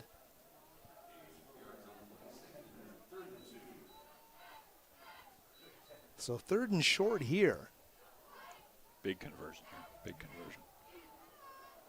We are having trouble getting I'm not sure what Simon Fraser's 3rd down conversion rate is tonight, but they've been able to get out of some tight corners here, and we'll see if they can do that here on 3rd and short. Looking to drive towards midfield. Sieber looking again for Morrison, and Breland again like a blanket covering him. Like some 1 for 6 on 3rd down, Howie. 1 for 6. Okay, I thought it was maybe a bit better than that, but I was just looking it up. Yeah. Breland's made a difference on a couple of plays here. And he's being congratulated by Dante Hamilton, the leader of that defense for the Wildcats. They'll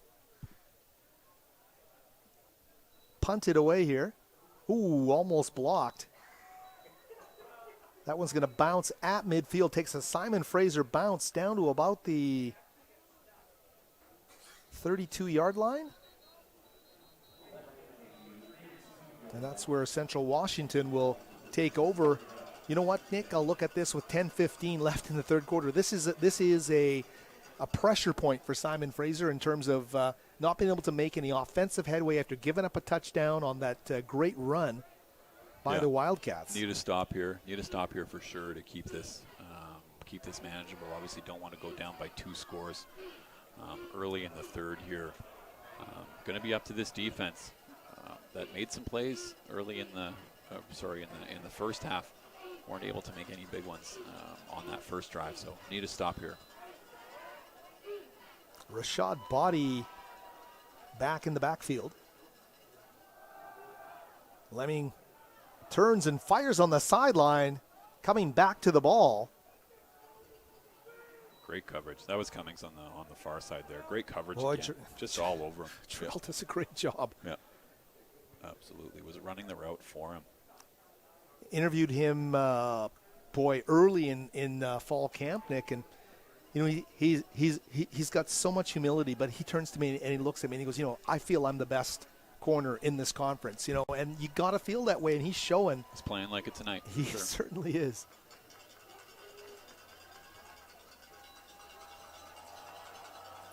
Handoff. Body change of pace, breaks a tackle and turns his body back upfield, gets close to the 40. Great patience there by Body. You almost looked at one point that he wasn't even really running there and bursts through the hole there, picks up 8 or 9, making it a more manageable third down. It's like a basketball stutter step almost, and breaks a couple tackles and just keeps turning that body to face, pardon the pun, downfield. He's in there again on 3rd and 3. Oh, and it's picked. Oh, Jarrell Cummings jumped it and had it right in the numbers, Nick. We could have had a tie game there, Howie. Boy, Jarrell jumped that beautifully. Could have taken that back for 6, and he's going to be having nightmares about that play tonight. Oh. Yeah, that was, could have been 6 there. But we talked about it, Howie. Great stop, 3 and out here for the Wildcats, getting Simon Fraser the ball back in some decent field position with maybe a bit of return here. That kind of effort buys you karma from the football gods, I think. And here we go with a punt. Metters, the lone man back to receive, standing at his 25.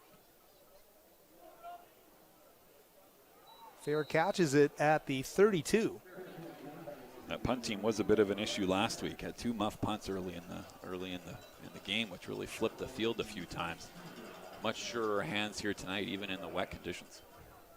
Yeah, talk about that, Nick. And just in terms of not hurting yourself, and you gave, let's face it, you gave up over 100 points in 2 games, and you come in here and look what you're doing. 100%. Coach Rigel talked about it before the game. It's just not shooting yourself in the foot, and that's muffed punts.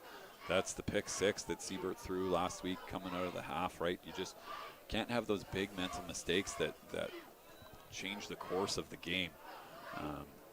My coach used to say, if you can control within the game, there's 5 or 6 explosion plays that'll happen. If you can be on the majority side of those, you're going to be in most ball games. And I think they've lived up to that credo here. And that one there, the one first down through the hands of Metters. And that's some mustard on that one from Justin Sieber. Justin Sieber coming in here, paid his dues in 2018 and was ready to assume that number 1 role in 2019 when he broke his ankle in that loss at Portland State to open the season. Sat all of 2019, lost 2020, and right back to where he was. Here's Thomas. Nice moves, and Thomas upfield. Going to be about a yard and a half shy of the first down, but some semblance of a running game, Nick. Well, almost followed the lead block of his quarterback there. It was a bit of a handoff there, and Siebert comes up the middle. Running back just follows that, picks up 9, making this a very manageable third down. And that's running opportunities, lanes, hard-earned today through the creativity of the rest of that Simon Fraser offense. And the big one here on 3rd and just under 2. Sieber finds a man over the middle. A great snag there by Morrison to hang on to the ball. And we're calling the name Jaleel Breland a lot. He's making a difference, but that time, Morrison with the sure hands. Absolutely. That's got to be 7 or 8 catches here for Morrison today. Great game by the kid. So Simon Fraser gets it to midfield. That's Morrison's 8th catch of the game. Volume from Morrison, who is really starting to distinguish himself. Ooh, as Sieber tries to step up, he gets taken down as that pass rush gets to him behind the line of scrimmage. So a sack registered here by Central Washington. Only the 2nd sack of the game for the Wildcats. Known for getting a little bit more pressure than that, but Siebert just unable to step out of that one and get the ball away, but forcing a 2nd and long here. Try and get half of it back and see what you can do on 3rd down. Dixon and Davenport wide with Morrison in the slot here. Sieber. Ooh, looking for Dallas Dixon, not really in the vicinity, but too well covered there. Boy, Sieber got wall up there, but he gets right back up. Good job. Tough kid, and as he said to me last week after their loss down in Oregon, that he needed to go out there and take a hit. He came in the 3rd quarter and put up those numbers, or rather in the 2nd quarter, and put those numbers up in 3 quarters last week. So a nice rousing restart for Sieber, who's kept it going here this week. I thought we might see 2 quarterbacks today, but as you say, they're going to stick with him here. Not much there. Howie well covered there. Siebert rolls out to his right, but the coverage by the Wildcats really well played and forcing a 4th down here. Well, still an entire galaxy worth of script to be written in this football game. Boy, it seems like a long night already based on the weather delay. Yeah, for those just joining us, we had about an hour weather delay. Maybe you're expecting the 4th quarter by now to check the final score, but lightning in the first half and caused about an hour weather delay when it was all said and done. That was a great punt there. Tyjon Mizutani calling for the fair catch. Drives the Wildcats back. Simon Fraser getting down the field quickly on specials there, and defense back onto the field. Been a great game called here defensively by Coach Erdman. Obviously coaching in his first season with Simon Fraser. A lot of pedigree, obviously former SFU athlete. Back. He won't tell me how long ago, but it was a few years. Well, he played with Jay Prepchuk, so it's the quarterback's coach. So we're talking, I think we're going back to the early mid-ish 80s kind of period, I think, right? Is that the year? I'm trying to remember. Absolutely. They were a powerhouse in the 80s, too. It was a good team. Yeah. Absolutely. I know you know a few guys from that team that was strong years for sure. Well, Jay Prepchuk coming out of North Vancouver, and I don't know how many records he held when he left. He knows, though. If you ask him, he'll tell you. We love Jay. Was up to visit us in the booth before the opening kickoff. That he's done a great job with those quarterbacks. Happy to have him back for sure. Absolutely nice to have him in the fold again. Oh, great a fake there, and a great catch downfield as Cummings catches him at the 25. Jarrell Cummings saving a touchdown there as Darius Morrison makes the catch, the redshirt sophomore out of Puyallup, Washington, 6'3", 190.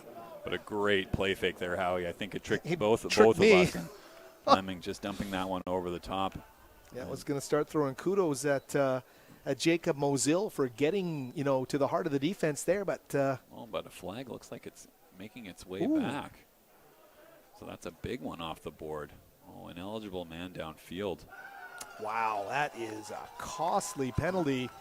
Which sometimes you do see on a play action pass. Sometimes those offensive linemen get a little bit antsy and brings back a big play. That's a huge momentum swing for Simon Fraser. Hopefully they can capitalize here. I just look at that closing speed that Jarrell Cummings has, penalty or no penalty, and it just is so impressive.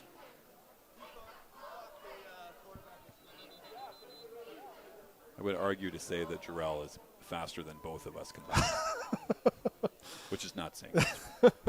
Well, I think you still got some wheels, don't you? Come on, man. I have legs that they don't work as fast as they used to, for sure. But just, he's such a great athlete. Happy to see where his career takes him here. Exciting one to follow for sure. Here's a fake handoff, and they get the ball outside to the edge, and they're going to get some yards and a first down. So not the big gainer down the field. There's some pushing and shoving there too, as Kobe Boljevic getting into it with 3 broken tackles on the far side there, Howie. You really wish they could have been able to wrap you. 1, 2, 3. Yeah. Gives them the first down. That's a tough out. But first down for the Wildcats. Time ticking down here in the third quarter. 5:50 to go. Simon Fraser down by a score and trying to keep it that way and get the ball back. Body getting the ball, and Simon Fraser's run defense rallies to the football. A great job there. Yeah, they've been gashed a few times tonight, but for sure better on that play. That's that interior defensive line. Jeremiah Famor, the nose tackle. Yeah, he's been all good over the place tonight. Yeah, mentioned his name a few times. Well, in that front four, they've got Togi, who they list as a nose tackle, and Famor now playing inside the two ends. Ooh, nice stop there, Great tracking tackle. it down. Yeah, great tackle.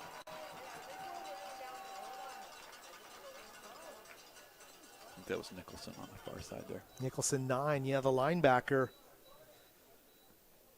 Doing a great job. Drew Nicholson, Bothell, Washington, a sophomore. The 8s and the 9s are hard to tell apart, Howie. They are. Give you that. Thank you. I don't feel like I'm 100 years old when you say that, Nick Zersky. It is challenging absolutely. to see these numbers, and I really apologize to the audience. It is hard to see, and my eyes aren't the best, but I tell you, I thought I was ready tonight. Oh, nice hand up off the middle, though.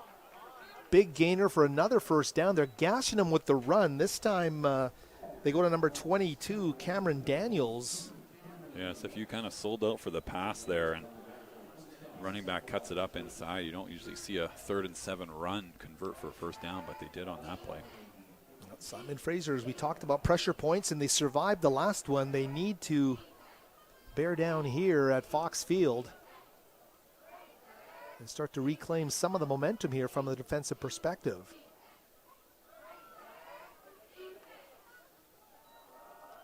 Handoff up the middle. They're just going to keep doing it. And, boy, they're getting 6-7 yards a pop every time. This time about 8.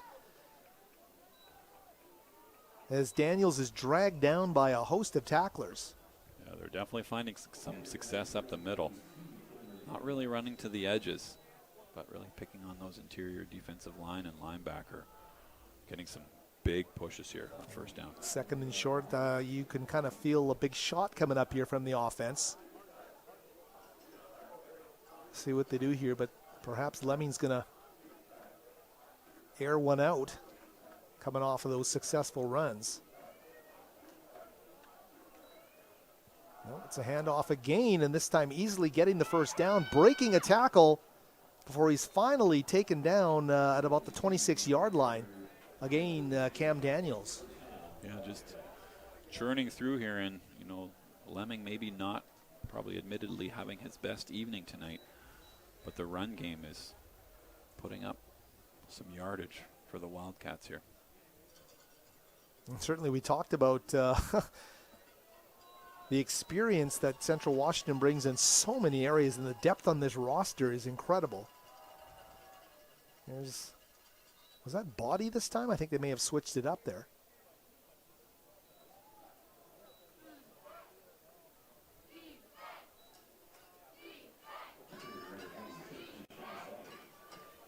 Yeah, Body exactly, but same result. They're getting good chunks with every handoff here and keeping it on the ground. slow march with Long, 2:09 remaining. Long drives are going to tire out this defense.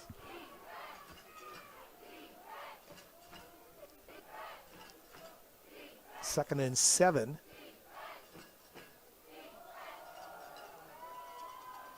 Ooh, this time body upended, but very close to the first down. If he didn't get it, very makeable on third. Chopped down by Boljevic there, I believe. Would make it a 3rd and short. Can expect a run play here from the Wildcats. Or perhaps catch Simon Fraser off guard, do some play action pass. Critical down here in this football game as we get near the end of the third quarter of play. Central Washington looking to make it a 2-score game. Get it. Ball's deflected into the hands. Immaculate reception. Simon Fraser coming down the field over midfield. What a play off the deflection. And it is going to be Drew Nicholson with the huge play. Just well contested there in the slot, and I think that was Lowry in the slot that popped that ball up and was intercepted by Nicholson and switches the field here. What a play. Good awareness by Nicholson to pick that off and start running. Huge play. Just what they needed, Howie, a big play on defense. You well played by Lowry in the slot. Exactly. Let's take another look at it. Yeah, great play by Lowry in the slot. Great ball skills. Knocks it up and Nicholson takes it.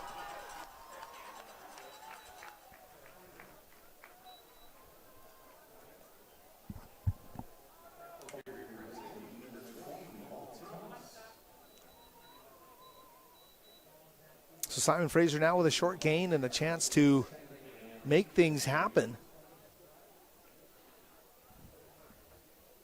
Coach Urban is fired up there on the sideline.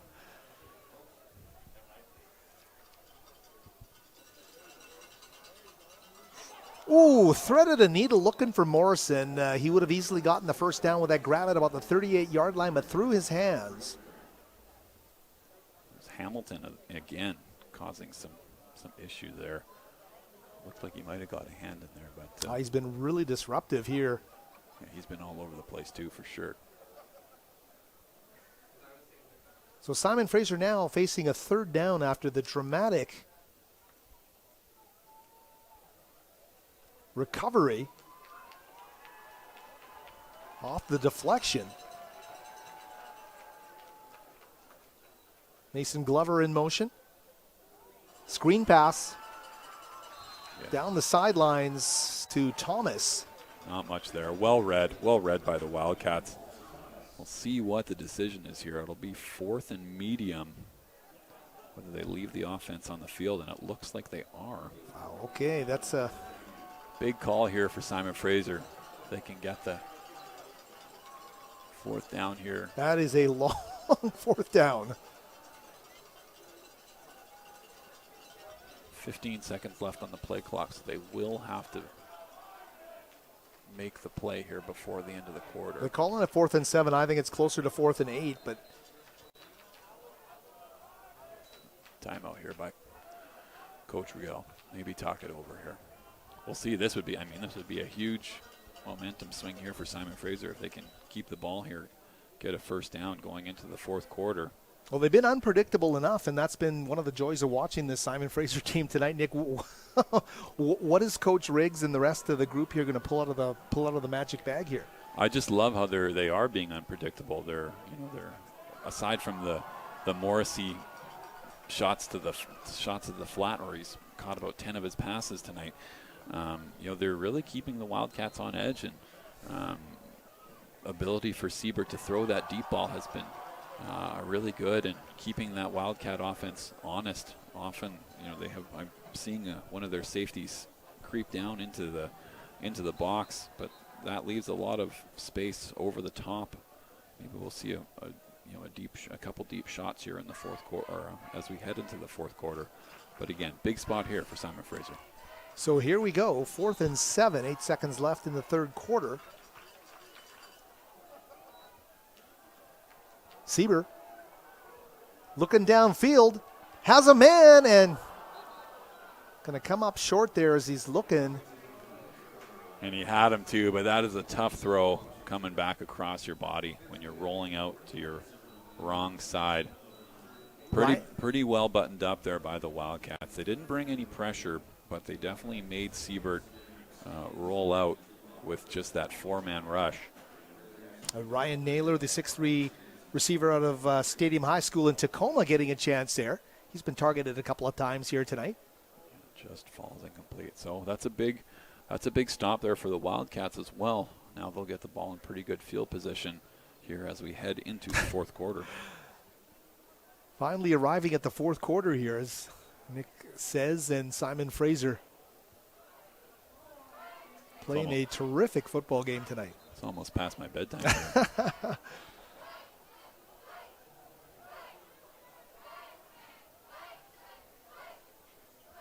Well, this is the first live game I've covered in a press box since the BC High School Basketball Championships in March of 2019. So for me, it's a weird sensation. Yep. Haven't broadcast a game in, what, is that over 2 years now? It's been or too long 2 years? Now, It's been too long. Yeah.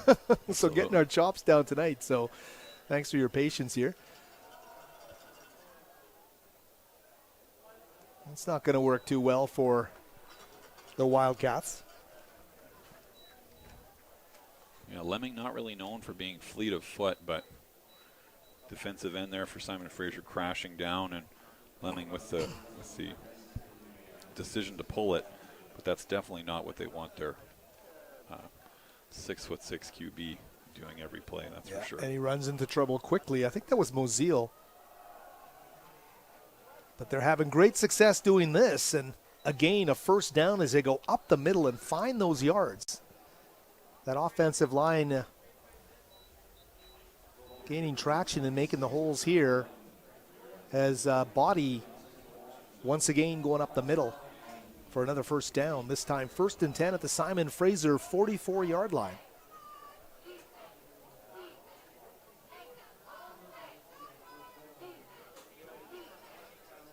That's been the magic formula, Nick, and until they are stopped, they're going to keep running it up the middle. Yeah, exactly. If you're the Wildcats, you'll keep doing this all night if you want. And there goes Body again. Oh, no. I bit. It was Lemming, and that's not an oil painting as he goes down at the 40.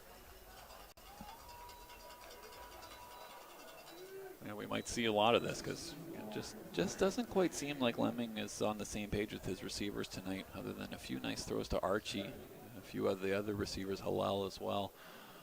But they've been finding success with this run game, and eventually Simon Fraser's going to have to overcommit some players to the box, which may offset Lemming's ability to throw the ball deep. Anytime I steal a line, I have to credit it Jim Mullen. Thank you for the oil painting line. I use it once again. Up the middle, Body again, finding space and getting a first down. This is the magic elixir they've been looking for all night. Simon Fraser really tasked to find a way to stop this run up the middle.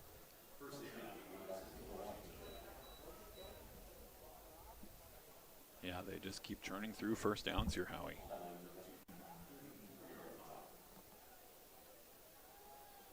And trying to be stout against that.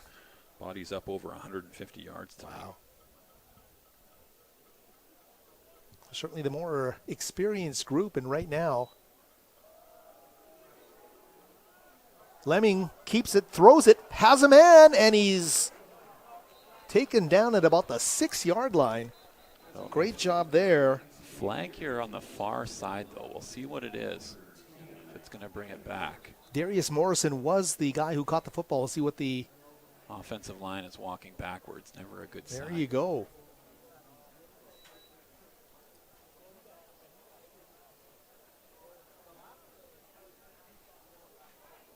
And eligible downfield again. And we saw that earlier, Howie, that took back another big play.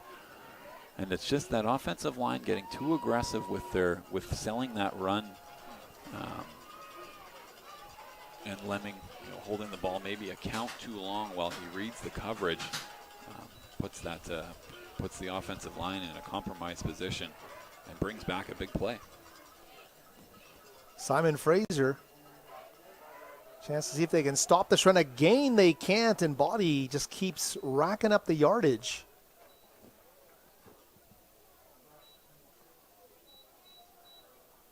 Griffin Barrett, number 33, the outstanding senior Simon Fraser middle linebacker, doing his best here. But maybe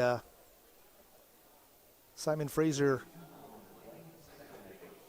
concerned with selling out too much for the run, because we know what Central Washington can also do through the air with that incredible group of receivers they have.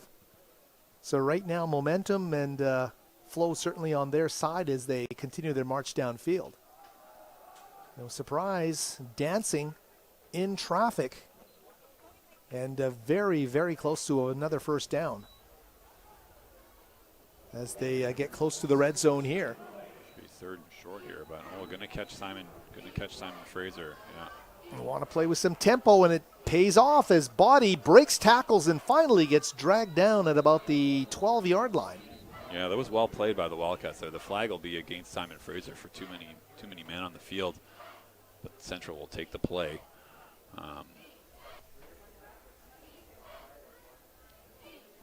Simon Fraser was substituting, and Central Washington rushed up to the line and ran a play. Well played there by the experienced quarterback.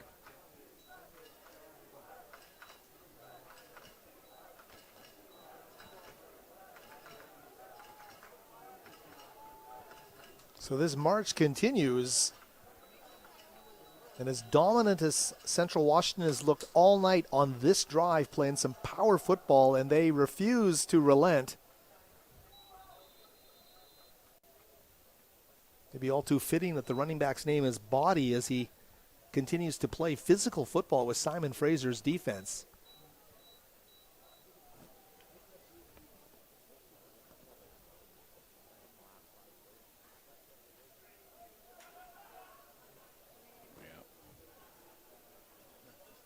There's a certain level of finality that a team can inflict on a defense when it can start running the ball like this. Simon Fraser needs to come back strong. They need to find a way to slow this. Here's this time Daniels, I believe, number 22, a fresh set of legs. Body was probably too tired from all of those runs. And Daniels indeed the ball carrier there. They have not thrown a pass this drive, Howie. Both times they have, the one time they did, they got the penalty for the illegal man downfield. They've just been running down the throats of Simon Fraser here. Chris Fisk, yeah, he's playing statement football right now. Well, he knows what's working, and it's going to turn the clock. Give Simon Fraser less time to mount a comeback here. Daniels remains in the backfield.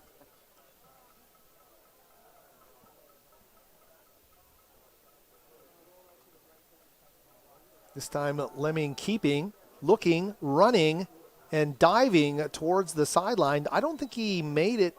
No, he's going to be ruled out at about the 1 yard line. Will be enough for a first, though. First and goal, Central Washington.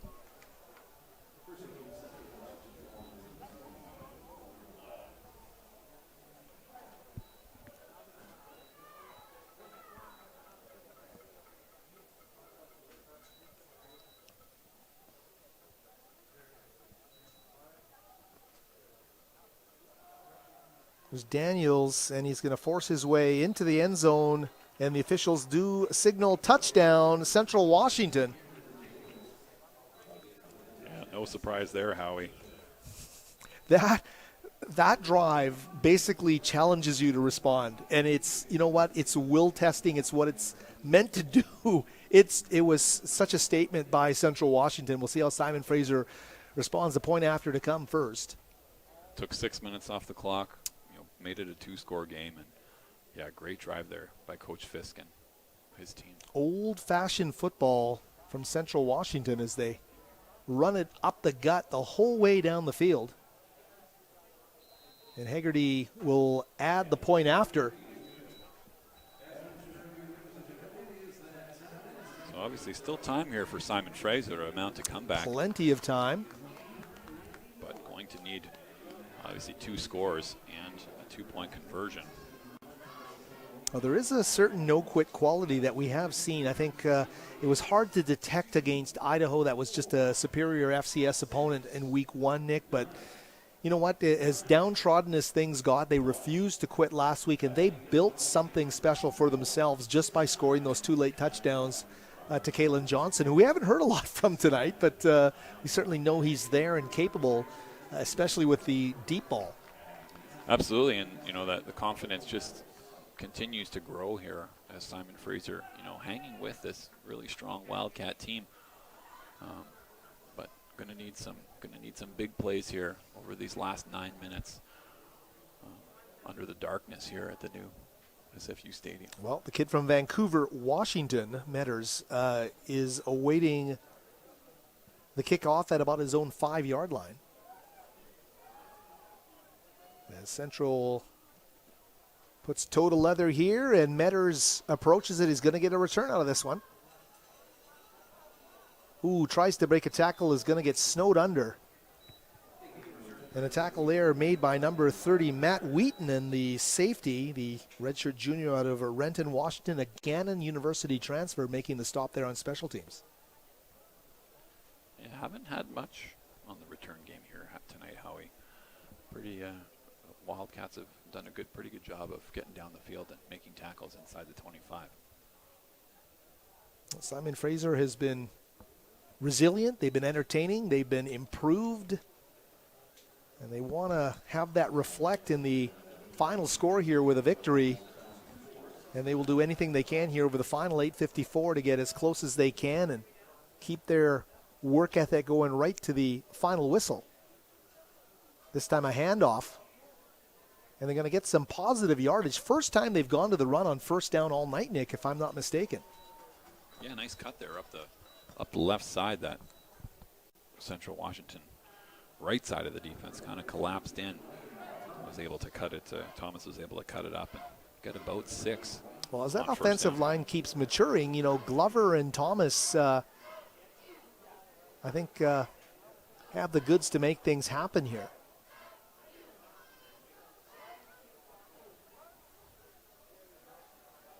Sieber steps up in the pocket, short little pass.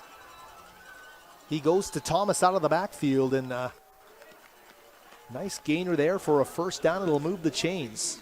Yeah, you take what they give you. Just kind of pocket was breaking down a bit, but sees his running back out in front of him. Short little pitch, picks up the first down and keeps this drive going. You know, I'm a fan of the Detroit Lions, which I've told you every year for the last 40 years, probably. Unfortunately, yes. Yeah. Hey, they're doing a lot. They don't have a receiving core, and they're using their running backs like DeAndre Swift. They have become as much receivers as running backs, and I love what Sieber is doing here within the scheme. Oh, it's a bad snap. He's going to do the safe thing and throw that one away. Yeah, good smart play, able to get that ball. It's the first bad snap tonight. Yeah, so been pretty good. All things considered, yeah. If we don't go a whole webcast without mentioning Barry Sanders, I feel like you've failed as a broadcaster. Well, hey, you know what? You just brought up Barry Sanders and Thomas. Hey, he shares Barry Sanders' number. They both wear 20, so there's a reason for bringing that up. Well, they're in tough on Monday night against the Packers, but we'll see what happens there. Simon Fraser now, 2nd and 10. Sieber to the sidelines, and he's going to get a short completion there to Morrison. It's got to be 11. I think that's 11 catches for Morrison. He just off. Oh, he gets a nice spot there. That's about a 4-yard catch for Morrison. It just reminds you of a lot of those when you watch the NFL, the sure-handed, smaller receivers who just. Absolutely, and he's an extension of their run game for sure. He's been all over the place tonight. Very sure-handed. Yeah, Thomas and Morrison effective wherever they're lining up in the scheme here. Siebert has a man and a great catch and a great run after the catch as he's thrown to the turf. I'm thinking Dallas Dixon, 84. Yeah, it is Dallas Dixon. What a great grab. And just lined up in the left slot. Siebert does a little bit of a pump, and I don't know if that made that linebacker freeze and bid on that short throw, and Dixon just comes over the middle, gets a big catch. Dallas Dixon, who we featured in the pregame show, moves his team down the field. A big chunk play there as Sieber hands off. Simon Fraser, nice run on first down. And that's Mason Glover, of course, rushed for a touchdown earlier in this game.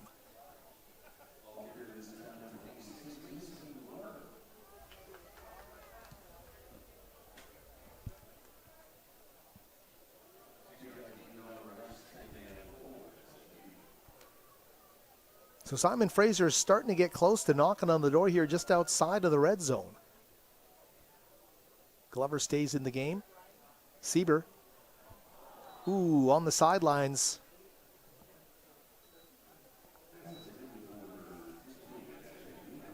Four down territory here for sure, Howie. Now it's 3rd down and 4. Simon Fraser needs 2 touchdowns. Naylor again, the target.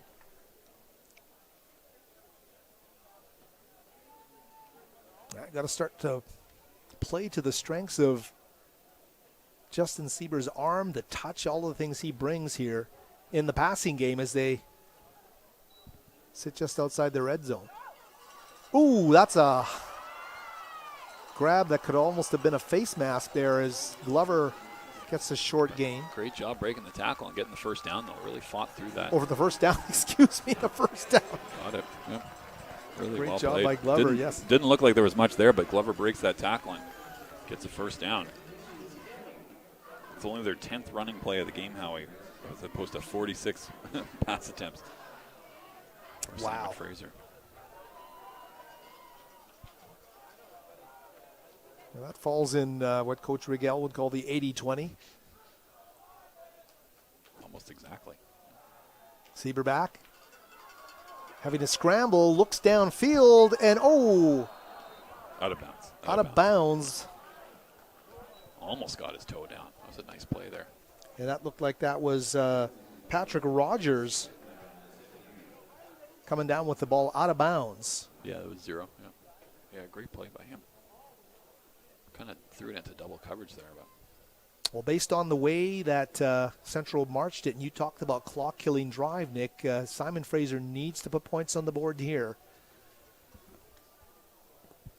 As you said, that last drive was over 6 minutes long. There's 5:07 remaining. Simon Fraser needing to get something happening here on offense as Sieber is chased to the sideline, has to throw it away. The pressure coming hard and heavy there from number 35, Kai Gamble. Yeah, not much there. And when you're doing those rollout plays, you're really cutting the field in half. And when the defense is on you like a wet blanket, you're not going to be able to get much downfield. And Sieber does a good job there to get rid of the ball, not take a loss. Now 3rd and long here for Simon Fraser. Well, four down territory to be sure. You need 2 touchdowns here. With 5:01 remaining, big 3rd down.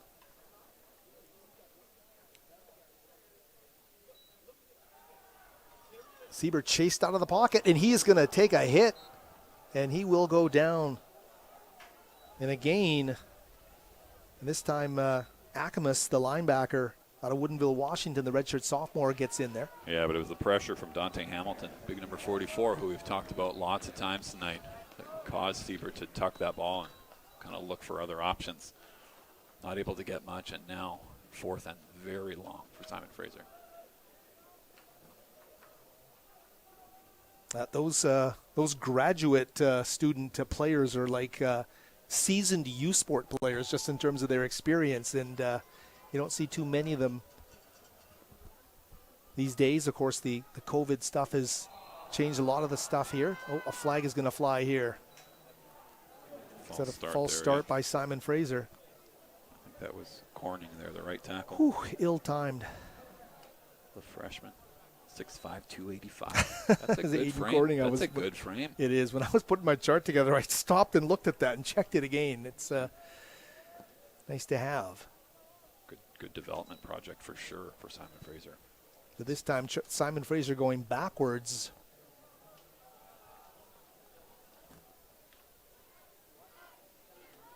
Fourth and 23, they're calling this.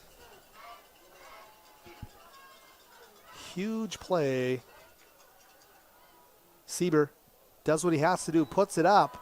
And a great catch on the sidelines. Are they ruling that a catch? Wow. They are. Oh, my goodness. What a catch. And a first down. And that's, I believe, is that Ryan Naylor, his first catch of the game.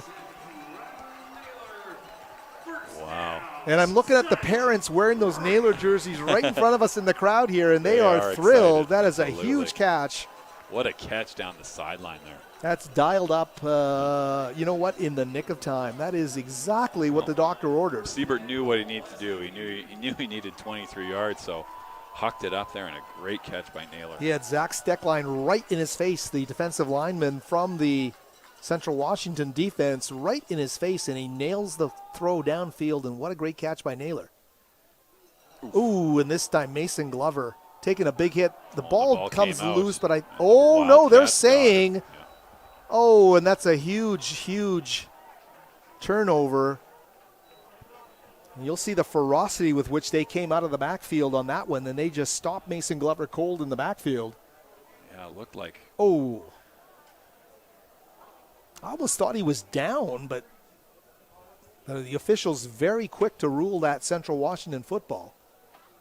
Almost thought that Siebert should have pulled it when he saw that defensive end crash down, but boy, the running back gets lit up and drops that, and that'll probably be the game here. Howard. That is a tough one, yeah. That is a tough break, barring a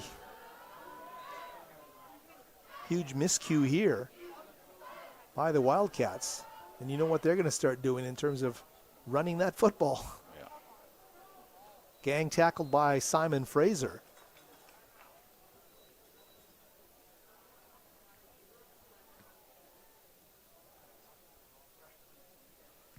Simon Fraser still has 2 timeouts. Can get the ball back here. Probably let this one run through and see if this play clock run down. See what Central does. But if they do run it again, they'll definitely start using their timeouts.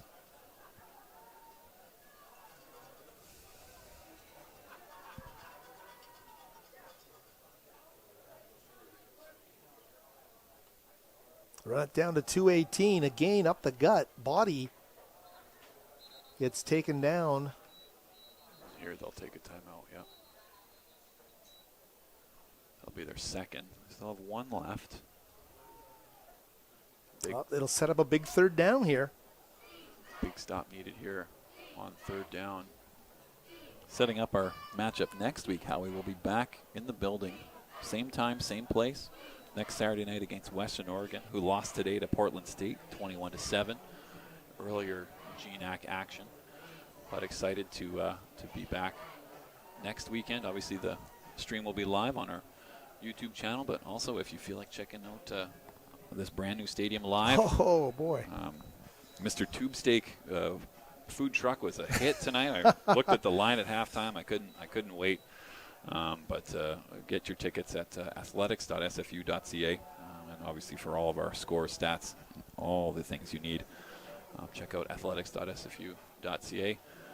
Obviously, my partner in crime here, varsityletters.ca, for all of the latest, everything BC amateur sport. Howard Samura is the cream of the crop when it comes to that. Obviously very thankful for the support that he gives SFU, but all of the local amateur sporting organizations around BC. Appreciate the shout out there, Nick, as the game clock now at 2:09.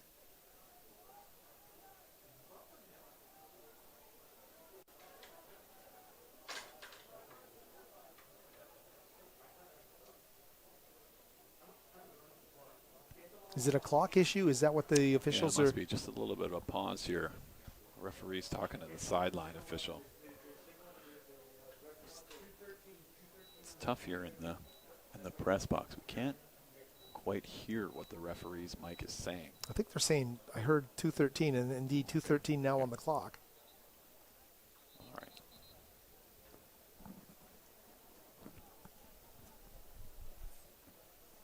I was just going to say that Western Oregon score against Portland State is an impressive one. Yeah, that's for a Western Oregon. Big result for them for sure. So they'll be coming in on a high. Hand off to Body. He doesn't, and he's going to break through. He's at the 40, he's at midfield, and he's not going to be caught. He's gone. That's a tough break for Simon Fraser, but a great run for Body, who goes the length of the field for the touchdown. And under 2 minutes left in the... I think it's safe to say he'll be the GNAC Offensive Player of the Week. He's had a great one today, you bet. The Central Washington team really showing the versatility. The pass game just not there for them today, Nick, but they settled down in the backfield and decided they were just going to run the football, and it has decided the game here down the stretch drive of this fourth quarter. I'm going to look up the stats here that Central Washington gave us, because I think that might be a single game record for rushing. What is he at now? Is it live stats say 279? Wow. And I think it was actually Michael Roots. Okay. We were talking about him in the pregame. We were talking about him earlier. The pregame. Extra point is good, 36-14, and I will say I hope for all of those listening and watching and those in the crowd that want to appreciate progress in this Simon Fraser football team. I know it's hard to always just look at a score and see a result that is not a victory. There has been substantial traction gained over since last week. To come back with a performance like this today and to battle right down to the wire. A couple of fourth quarter touchdowns making this one look a lot more decisive, but Simon Fraser certainly had its moments throughout, and they've still got 2 minutes here to see what they can do. And apologies, not a game record for most rushing. That goes to Conley's 322 in 2001. But it was a record on the play because it was an 87-yard rush, which is Central Washington's longest rush of all time. Isn't that scrimmage. something? Cool. Thanks for the... Well, thanks for bringing that one into the football universe and dispersing the knowledge that that is indeed a record-setting run for this Central Washington program. And you think of all the great players they've had over the years and how many years they've built tradition. That's something to... Something to honor, certainly, but untimely for Simon Fraser, who have not given up those huge plays en masse like they have in the first 2 weeks of the season. To have that one bite him right at the end, that one stings a bit, Nick. Yeah, and he held it together. I mean, held it together. Our body still had 180 yards going into that rush, but we're able to limit the big plays basically all night until he breaks that one down the right sideline there. But, great, obviously, night for him. Probably a night he'll never forget. It's something to see, and he certainly brought the punch out with their running game today. I think Simon Fraser, though, a lot to be able to build on. I know it might sound like an endless dialogue, but certainly when you break this thing down by actual college snaps accrued before the opening kickoff today, you know what? This is a test not only of the players, but I think of the coaching staff's ability to put a great game plan together to be as competitive possible. Give yourself a chance, and they were right there for 3 quarters today. Yep. Again, we've talked about it before, but Simon Fraser, a very young team, opportunity to develop, have these young kids get their snaps, get their playing time. And you just hope that they build on that as they move forward, as they turn into sophomores, juniors, seniors, and keep building this program back to where hopefully can become a winning program again one of these days. So 1:39 left here. That pass from Nixic to Morrison. Off the receiver's fingertips. Western Oregon, and we should mention, and we touched on it briefly, next seniors night will be next week. Kind of out of the blue with the Texas Permian game being canceled and all 3 of their home games coming consecutively this season. And although it's early in the season, certainly they'll appreciate the efforts of the seniors, and I don't think you could have a more meaningful seniors day than seniors who stuck it out through COVID and have come back and battled to play their final season of college football, as Niksich is going to get piled up here deep in his own end.